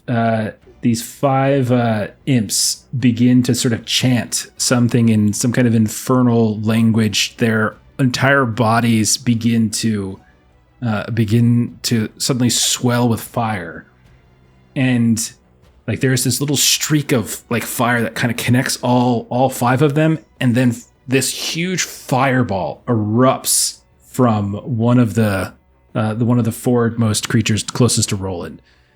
Okay, so that means I am going to have 5d6 on my attack roll to see if I hit. +2. 5d6. And hang on, that's not right. I get 5d6 plus the fireball. So I get 8d6 plus 4 for fireball. Okay, so I got 8d6 plus 4. What's that? Is this a quick strike? I'm going to call this a... Yeah, I gotta call it something, don't I? I mean, 8d6, you're probably I'm gonna call it hit me, Sure but Strike. I'm gonna call it Okay. Sure Strike so I can get momentum. My defense is a little worse on a Sure Strike. Okay. All right. So I'm gonna get momentum there, and they also just generate 1 as well. Okay. So then I'm gonna go. Here we go. Whee! If you can believe it, I didn't roll a freaking single 6 on this one, but I did roll well. I just didn't roll any 6s. It's 10, 18, 24. You needed 26, a 20. 27. 31 to hit. It is only endurance damage, though, because I did not roll any crits. It sucks. So you're going to take a total of 10 endurance damage. As I have a resistance of 1. Okay, this big ball of fire comes launching out of one of these imps and explodes on the ground and on you. And little bits and pieces of your clothes get caught on fire. But fortunately, you're able to brace yourself at the last second, so the most important parts of your body are okay. And it is your turn as we come up to a new round. All right. I would like to reposition so that I am going into hard cover. And we'll go ahead and kill one of those imps as well. So we'll say that I'm swinging my elephant gun around and just shooting at one of we'll say the one that like actually shot the fireball at me, because vengeance is that's sweet. BB. Okay. And I'm just getting a little bit deeper into cover, and then I swing my gun back around and I aim it at the big rock guy, and I want to sure strike. Okay, fantastic. So I already had one momentum from the previous round left over. I'm getting one more momentum from the sure strike. I'm going to spend them both for +2 crit damage. Well, you have to get a crit first, so you might want to wait until you actually crit. Yeah. Well, you have to choose before you attack. Oh, okay. I thought the crit... Okay. So you could actually waste it. Okay. All right. Wild. And I don't get the extra die because Constance faded away, unfortunately. But it's all right. We're going to roll before you get any benefit of it, of course. Just like Constance. That's classic. It's just like Constance, never helping you. That was a horrible roll, so I'm going to spend a point of guile to re-roll. Okay. That was a better roll. That was 2 6s and a 1. So that puts me at 12, 13, 26 to hit. Absolutely is, no doubt. And then I get to spend one of those 6s to increase my crit damage, so I'm going up to 3, +3 bonus crit damage on top of my normal 3. And then I'm doing the actual crit strike with the other 6. That is 6 crit damage and 3 endurance damage. Okay, that's a lot. It's still so basically not enough the to same kill thing him. as my first turn. Yeah, that's still great. You take a huge chunk out of him, like maybe one of his legs just like explodes as like right where the thigh would be. You just take a chunk out, and it just like there's this big hole now that's slowly trying its best to restitch, but not doing a good job. And then how much endurance damage? Just 3. We don't worry about that. The actual archetype for Apex says don't even bother with endurance damage. Just focus on the crit damage bonuses. I have literally 1 endurance left because he's got of course. I got literally 1 left now. That's hilarious. Because I thought for sure you were going to take him to 0. Oh my goodness. Okay. And it is then his turn. As that was it, right? You're done, correct? Yes, that's the end of my turn. Okay. And I get one more momentum because I did attribute damage to him, but I can't spend it, so it doesn't matter. All right, here we go. I've got. So I think what I'm going to do first is I have a max range of 2 on my greatsword. So I think what I'm going to do is I am going to attack Ivar and then cleave over into Quintain because I have cleave 3 and a range of 2. So I am going to do Sure Strike. So I'm going to attack with one of my weapons. That's that. And then I get my agility bonus. I am going to spend... I have a bunch of momentum now. So I'm going to spend some momentum to... Can I split? I can split. I can say I want to spend such X amount on 1d6s and X amount on crit. This seems alright, right? Alright, so I'm going to spend... right? I'm going to spend 2 to get 2d6s, and I'm going to spend another 1 to increase my crit damage. I got... Okay, so this is going to be... Okay, here we go. Okay. It's 4. And then... So I'm going to have a plus 11 on this. Okay, here we go. This is on Ivar. Okay. I did not get a 6, unfortunately, so I wasted that crit one. But I still am going to hit you. That's a grand total of 7 and 21 to hit. That hits. 16 endurance damage against you. Okay. And then that's going to cleave over into Quintain. I'm down to 2. Okay. So 16 more endurance damage towards you, Quintain. Okay. Oof. All right. Then I am going to... I'm going to go ahead and just do that again. I'm going to do the same thing. I'm going to use the last of my... Well, actually, no, I gained a momentum, didn't I? Because I used Sure Strike. You gain on Sure Strike, right? Okay, so Yeah. 3. So yeah, I'll do the exact same thing. So here we go. All right, there we go. I got a 6 this time. 8, 14, plus 11, 25. So that'll hit. Wow. So it's going to hit Ivar. Sorry, go ahead, Jeremy. 25? 25 to hit. Oh, okay. Just a hit. Okay, so that's gonna. Okay, so then I'm gonna use the 6 to crit. I have the momentum to increase my crit damage by +1, so that's gonna do 6 crit damage to you, Ivar. Okay. So both of you are basically taking the same. So 16 points of endurance damage and 6 critical damage to both of you. So if I have 5 armor, that means I take 1 crit damage, right? Correct. Okay. And then you roll randomly to see where it comes from. Just roll a d6 and Melissa can tell you. 5. And then -3. Empathy. And then what's 3? Speed. Okay. And then for my third action, I am going to use his fear weapon to attack you guys. Also has cleave, crazy range. His chest opens up, and he's just going to spew out more of this molten stuff. So something to keep in mind. What's up? So when defending against a fear weapon, you add your conviction to your defense. Oh, good call.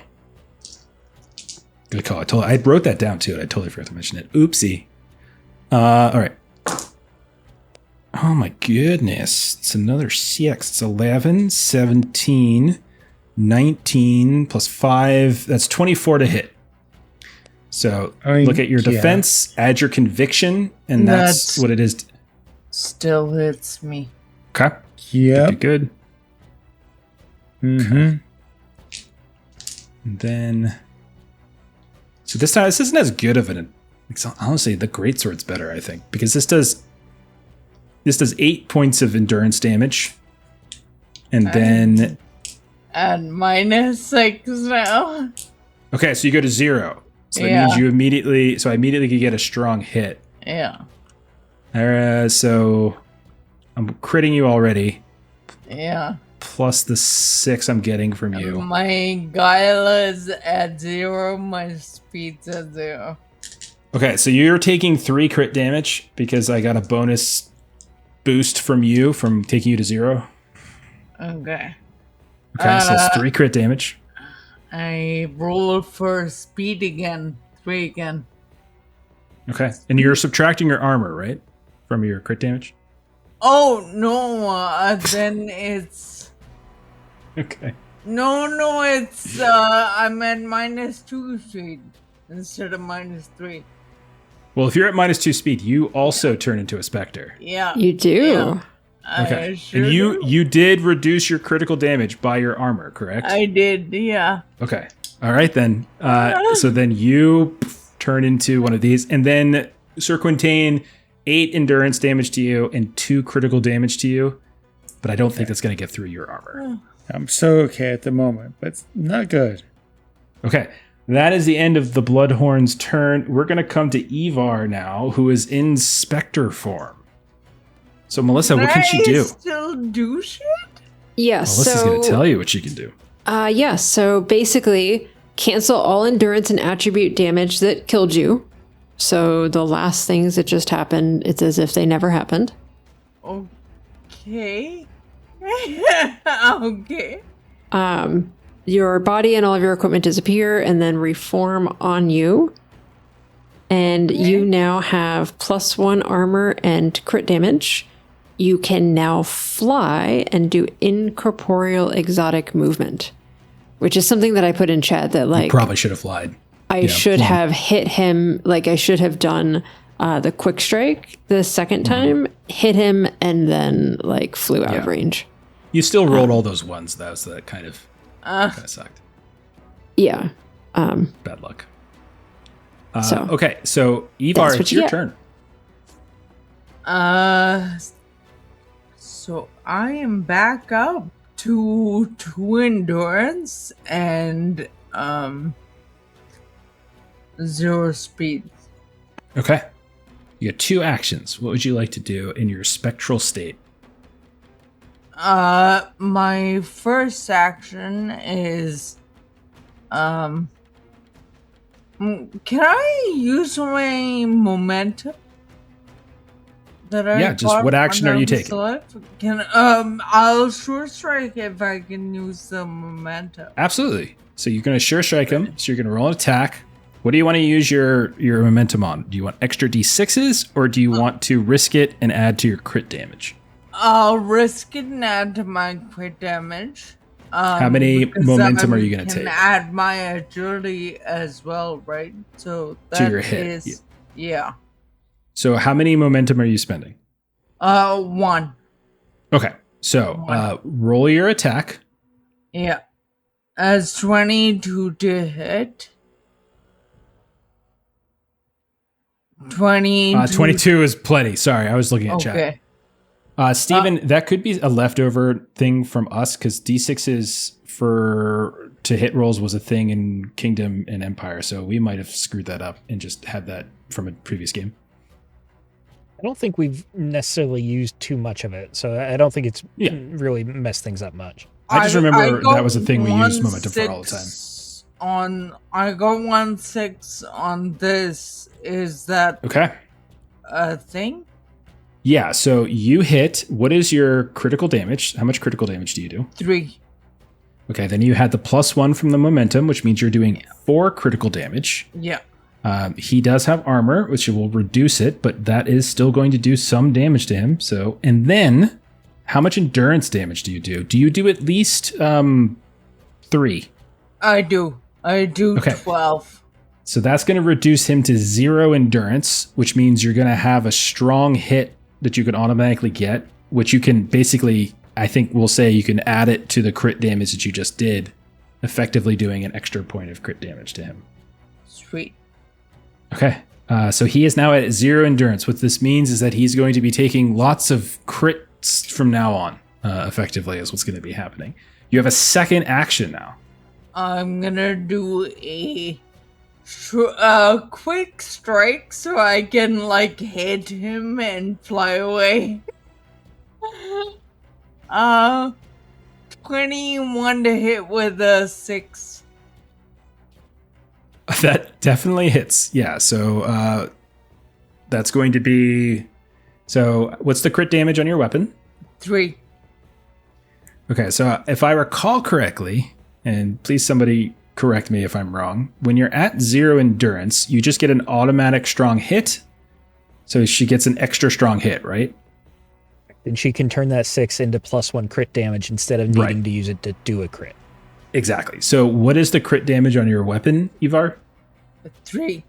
So 3 plus the 6 that you got, plus the fact that he's already at 0 endurance, means you're doing 5 critical damage to him, minus his armor, and he's bleeding molten lava from various parts of his body. Now he looks away? Yes, absolutely. So we see you fly somewhere up. I'm just gonna move you south for now. But we'll say you fly up into the sky. And then we come to Constance, who's not here, and we come to Quintain. And then if there's a chance that he's still within reach, we do what must be done. Yeah, man. Finish him. And we just swing upon him with all our might. I suppose. Hell yes. Absolutely. So probably sure strike again. Sure strike, because that gives you an extra dice, basically, right? It gives you plus your agility, so you get a flat bonus, and you get a point of momentum. And a momentum. Which you can use on your second turn. Okay. Yeah. So I'll do sure strike. Yeah. Okay. So here we go. You spending that momentum on crit damage? Yep. Risking it. That a boy. Ooh. You're guaranteed crit as long as you hit him, so. So that's going to be 6 and a 2. It's an 8. 8 plus 8 is 16. But That there's will a hit. strong hit That will there. hit. If the 6 counts, It's definitely going to count. He's at 0 endurance, so you already got 1 strong hit from the 0 endurance, and then you said you rolled another 6.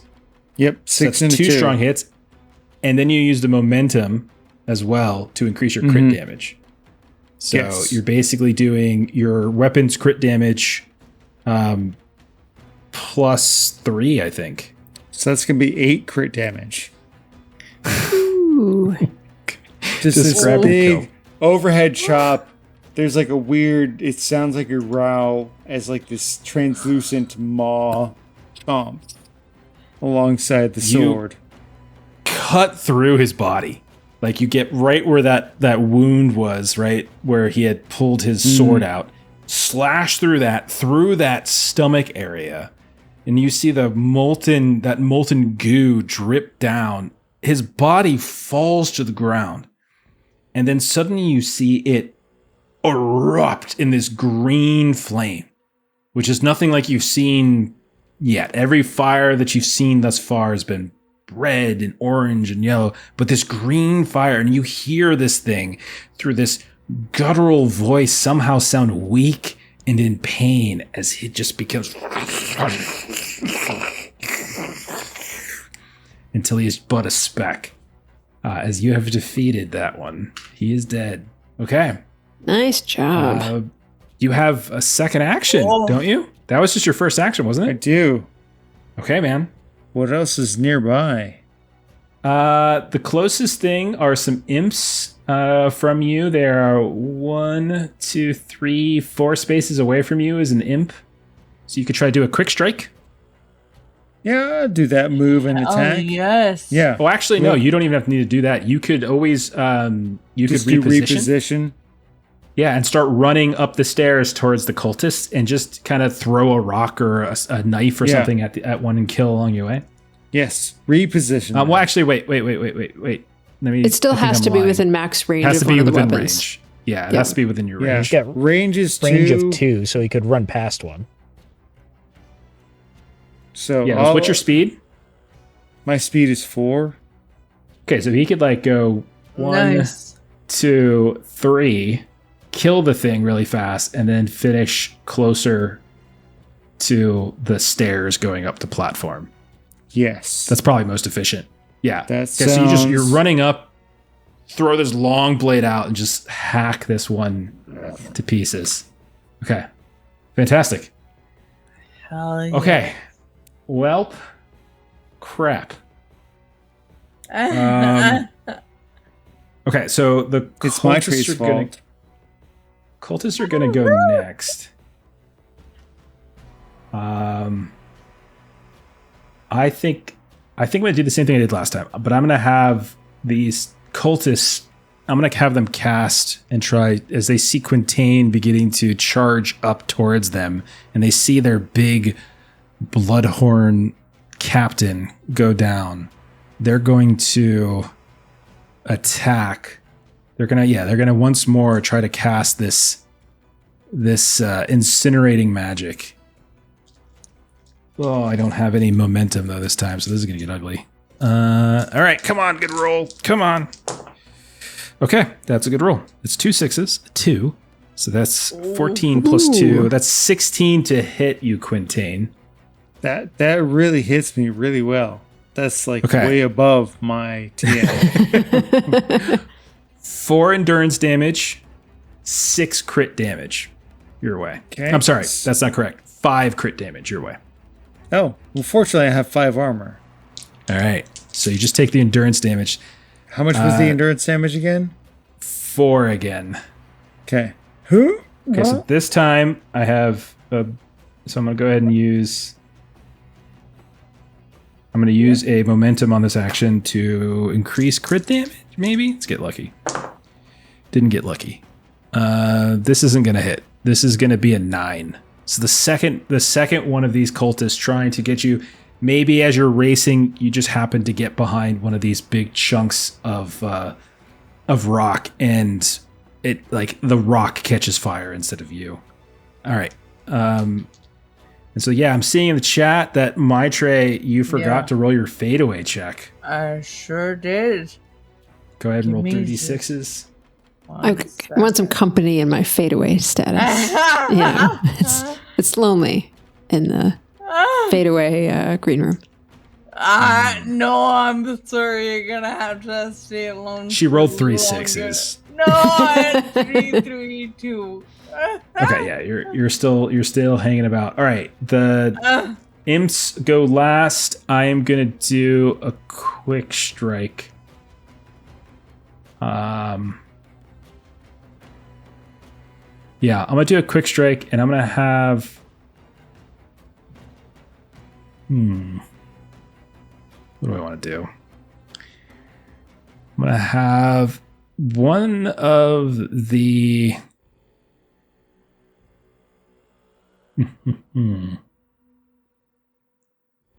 One thing I'm unsure of is, do I move all of them or do I just move one of them when I do a quick strike? Each move. I'm going to say... What would Gary Oldman do? Everyone! That's such a good movie. Okay. What do I want to do? Yeah, let's I don't like any of these options. I don't like any of these options. All right. Yeah, I'm gonna move one of these guys on a. I'm gonna do a quick strike. So I'm gonna do move and fire. It's going to move 6. So that's 1, 2, 3, 4, 5, 6. So he's kind of getting closer to Quintain, but really he's just trying to get in range and in view of Roland to cast a fireball. So he had a move. Looking it up, by the way. Thank you. That means you're going to take even more. So I mean, none of them move. Even with a normal 1, 2, movement, 3, none of them do. 4, 5. And then I get one more. Let's do that. And then 1, 2, 3, 4, 5. 1, 2, 3, 4, 5, 6. These all are kind of fluttering. You guys know they're imps, so they can fly. And then this one won't move as whole. And then this one will move. Okay. So now all 6 of them are going to fire a fireball at you with quick strike. So you're looking for 3. a 22. I don't have enough dice, Steven. All right, so I'll start with these 3. So no 6s, but that's a 12. And these over here, that's a 22. That's a 31. I still haven't gotten a 6, but I have one more die to roll. 33. I just rolled a bunch of dice. I just rolled 9 dice to get any 6s. But that's a hit. You're going to take more endurance damage. So you're going to take... I said I used 6, right? So 6 plus 5. So that's 11. That's 11 endurance damage. And because I'm in hardcover, I get +2 to my resistance, so it becomes 3. So I'm taking 8 total endurance. Gotcha. Okay. And then that is the end of that round. We go back up to the top to Roland. You can see Ivar is floating in her spiritual form. Constance has returned to the house. To the lighthouse on the river. You can see the big guy, Quintain, has carved through him, but these imps now are moving and starting to surround Quintain, coming at you, and these cultists remain up by the portal. And all the while, like we've seen periodically, some of these immolated souls coming out and still feeding, but at a slower rate. You've definitely slowed that down. So Roland, what would you like to do? Yeah, I'm going to sure strike against the cultist. We'll say the one on the top left there. Okay. I've got a momentum banked. I get a momentum for the sure strike. I'm going to spend them both on this. And we're just going to rip it and hope for the best. Yeah. That is a 6, a 5, a 1. Because it's powerful, the 5 becomes a strong hit as well on my first attack in the round. That'll hit. So that is a 12 plus 13, 25 to hit. 25 is. I'm sorry, that's too high. Too high. Yeah, that's good. Yeah. So spending one of them to turn it into a crit, and then I get +3 to my crit damage. So it's the same thing I've been doing. 6 crit damage, 3 endurance damage.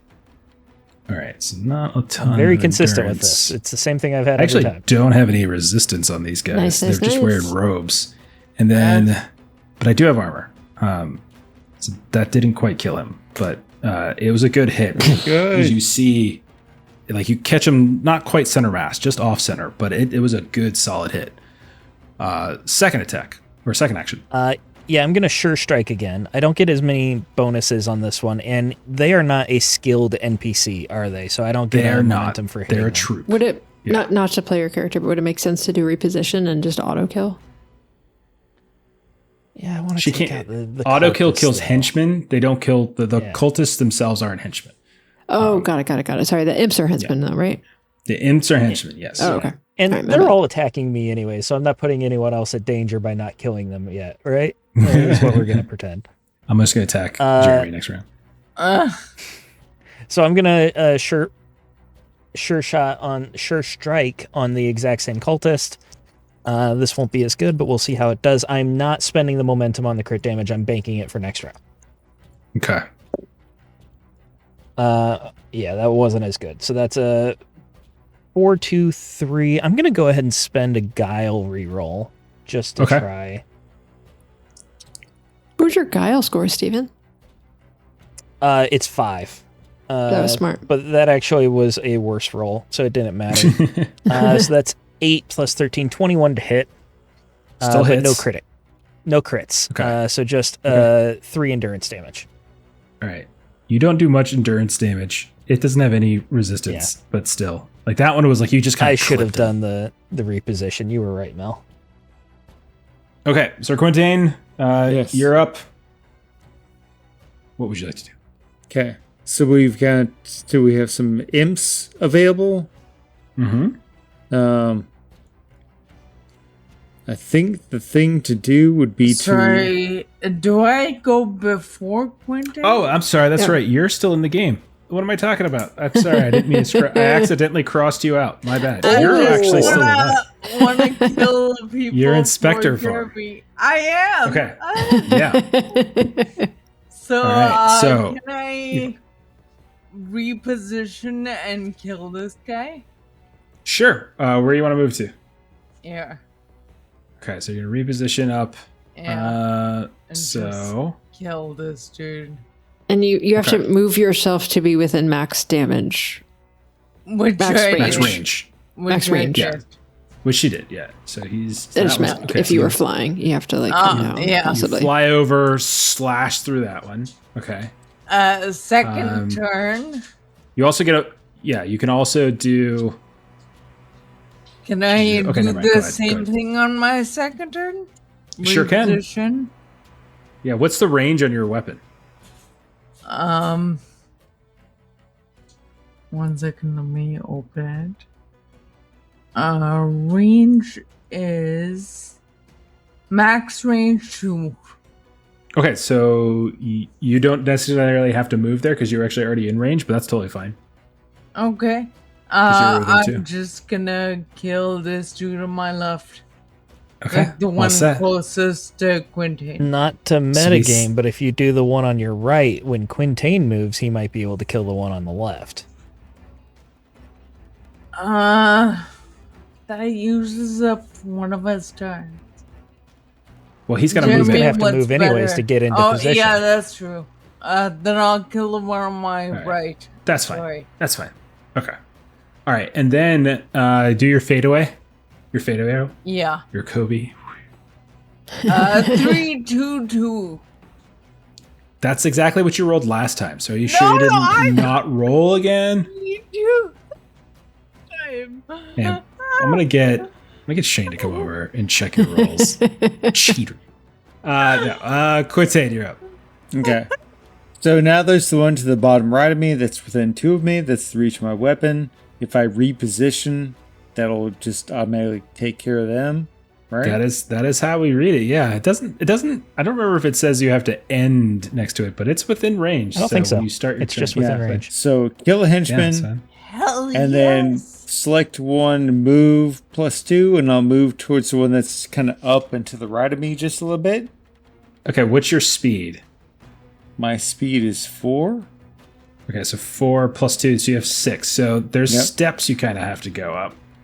So we'll say, I'm gonna say 1, and then 2, 3, 4, 5, 6. You're not quite in range of them. Okay. Oh, there was the guy up to the top right. I thought if I had gone more straight up, I would have been able to get to him. You couldn't go straight up because there's tiers you have to. Okay. You would have to climb up unless you were flying, which I don't think you Oh, were. gotcha, So- gotcha. Okay. Okay. So But- then, If you did a quick strike, I think you can get to him and hit him. perfect. Yeah, because quick strike would let me move, then attack, which lets me do another 4, and then the attack has a range of 2. Probably just. Yeah.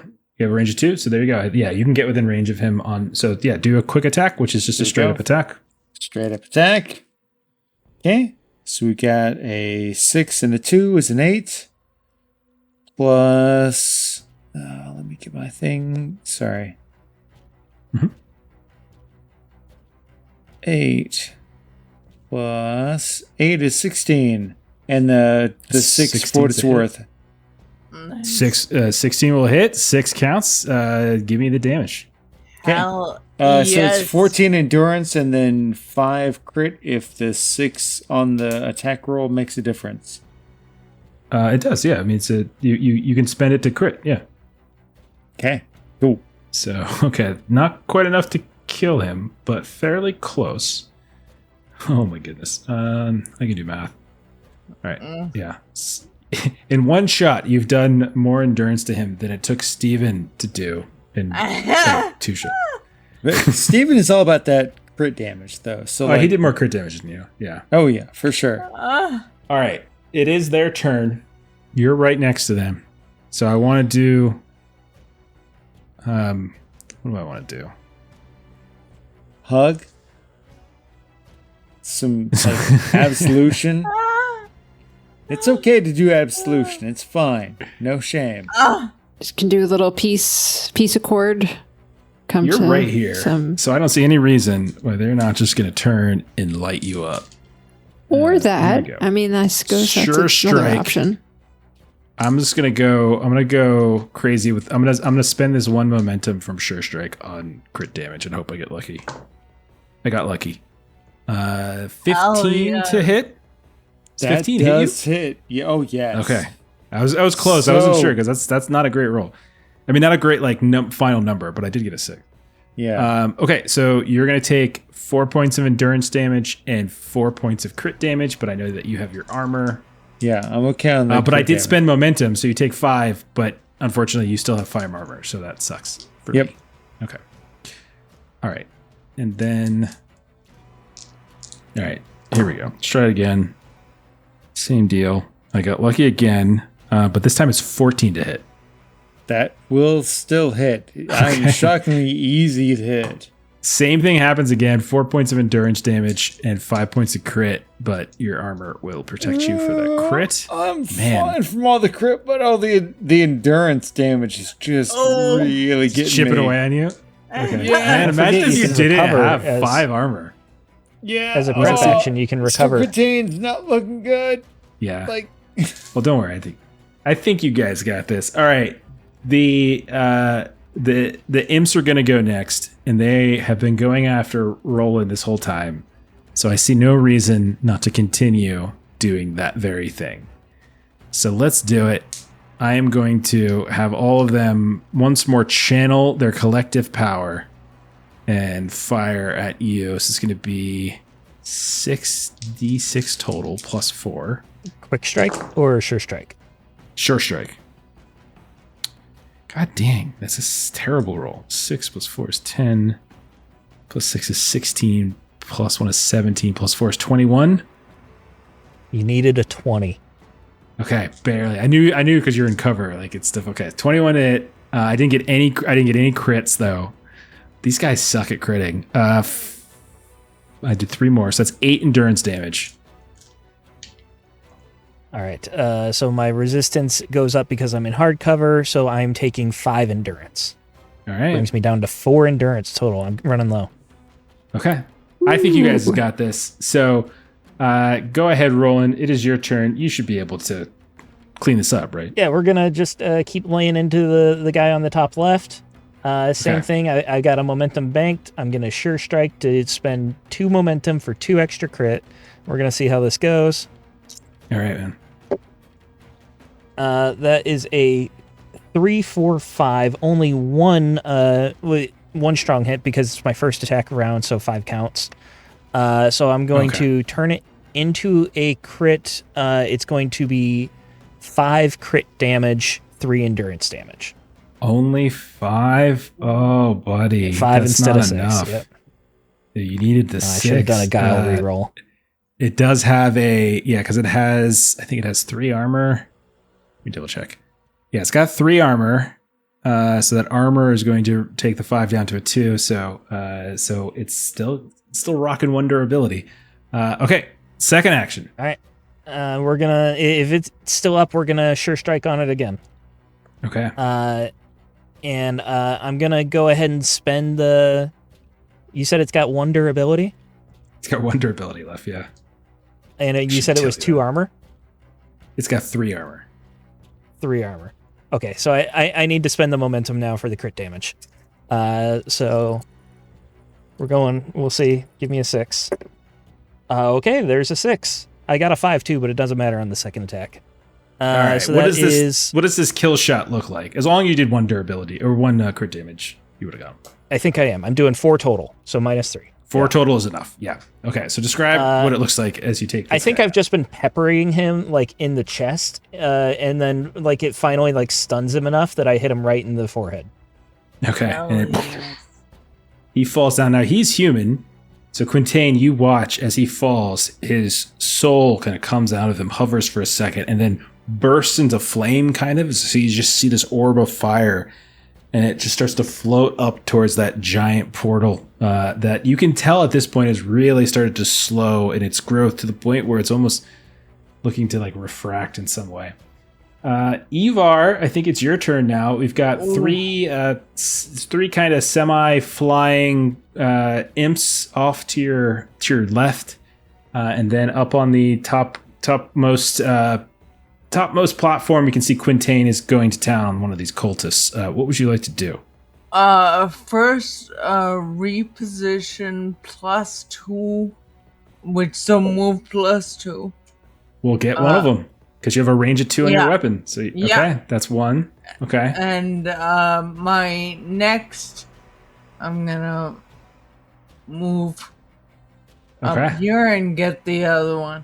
What does it look like as you're flying around killing these things? I think she's like one of the things I didn't get to do was to I know. I was like, where's this? I was waiting for it. Moose. Yeah. Spiritual form is partially a werewolf, so it's her choking them with her spectral antlers. Just giant spectral moots flying all over the place. Okay. Quintain, can you finish this guy off in front of you? I Got would 2 really chances. hope so, because he's right in front of me. So that seems like a good chance to do a sure strike. Absolutely does. So let's try that. Yeah. That will probably happen because that's going to be an 11. +8 is 19, and another 19 2 hits. on top of that, 21. And there's a 6. 21 also hits. Okay. What's your total crit yes. damage? Yes, my crit damage is 5. Okay, so it's gonna. Okay, and then how much endurance damage? 14. Okay, so that would have been enough to bring him to 0, which would have given you an extra strong hit, which means your crit damage would have gotten all the way up to 6. Which would have... Oh, he's still alive. He's got 1 durability left and 0 endurance. All you gotta do is just describe how you kill him. Okay. Well, if he who was Ivar kind of already on top of him? She's further away, like dealing with No, one of the I'm imps. like down. Yeah. So it's just you. Down, You're up here all so by I think- yourself. I think it is very much like there's the initial like big slow overhead chop to like bring them down to the ground, and then just the rise up broken blade, like 'cause it's not even like a whole sword, it's just shattered in the middle and just like raising up and just into the center of them. And it's again a human. You're cleaving through this human. They fall apart like into pieces, and like crawling out of that giant wound, you just see this orb just suddenly stay and hover, and once more kind of gets sucked up into that fiery. How dare you choose to decline the grace, to defy the very soul of virility, salvation? You would throw it aside, you worthless mongrel. And the orb of this guy's soul flies up into this fiery portal above, and he is no more. There's one lone imp flying around on the battlefield, which clearly I think our spectral moose is going to have no issues whatsoever actually Does the moose fade taken away? care of. Oh yeah, we forgot to do the fade away. What's the fade? So roll your fade away.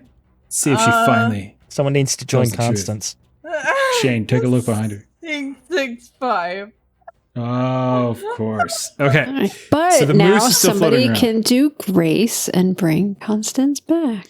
Yeah. Could. So someone can do that and bring you both back. Yes. And Quintain's hiding, and he seems to not want to do it. So let's wrap this up as you've taken care of the threats, and you've kind of cleared them out. So we'll say for funsies, one of you, whoever wants to, can use revive. So all allies return to life, right? So like if Quintain or Roland wants to do that, we can say that the lantern fire glows ever brighter, and maybe we see this sudden particulation of Constance appear out of the light shining out from this lantern. And then we also see the spectral moose land on the ground and begin to form back into its corporeal self. You look around, you see that you have defeated all of the monsters. You can see the portal is still there and periodically getting fed. But with this fiendish troop destroyed, you're able to get into these broken buildings that are on fire.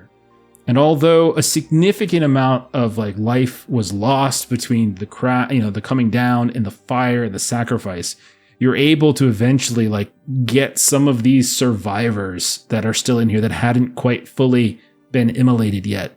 And you're able to get them to safety. And between the defeat of the Bloodhorn and the two cultists that seem to be the engine to get this portal going, and the rescue of these poor victims who forever are going to be scarred at their buildings being destroyed and so many of their neighbors, you're able to get them back up to the surface. And over time, the yellow gas will dissipate. Everybody who is having, including Ivar, those weird hallucinations will start to fade. And even though there's a fever and some sort of burning sensations that start to come with it during the later stages of exposure to gas, there's nothing between those cultists being gone and the Bloodhorn being gone to do that final trigger that kind of sacrifices that body. And you're able to effectively do the work that the lantern, that golden fire asked you to do. And so we're going to call it there with you guys having saved the day. And you'll make it back to your sanctuary, tell some tales, make fun of Constance. The guy died right away. And that's that. Oh, all right. Rude.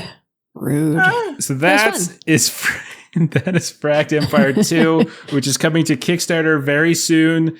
So go ahead and check out, if you're listening or watching this, check out the description.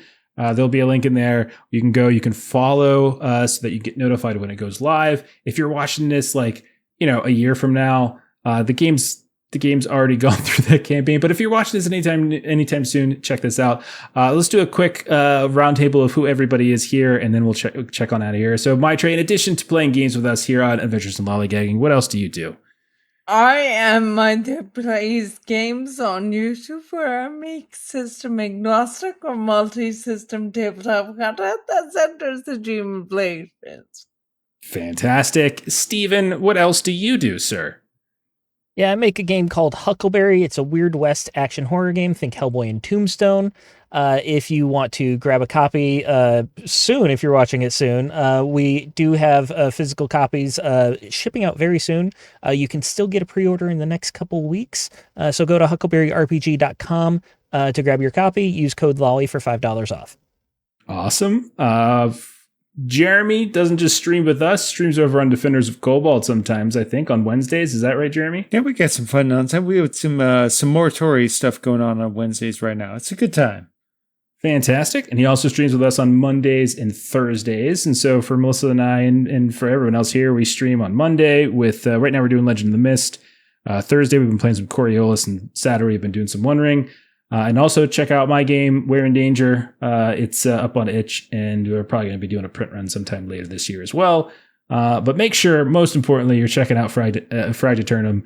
Really fun game, especially like if you like tactical, deep games with lots of fun things to do. But that's it for us. Thanks for watching. Thanks for hanging out. We'll see you all later. Bye-bye.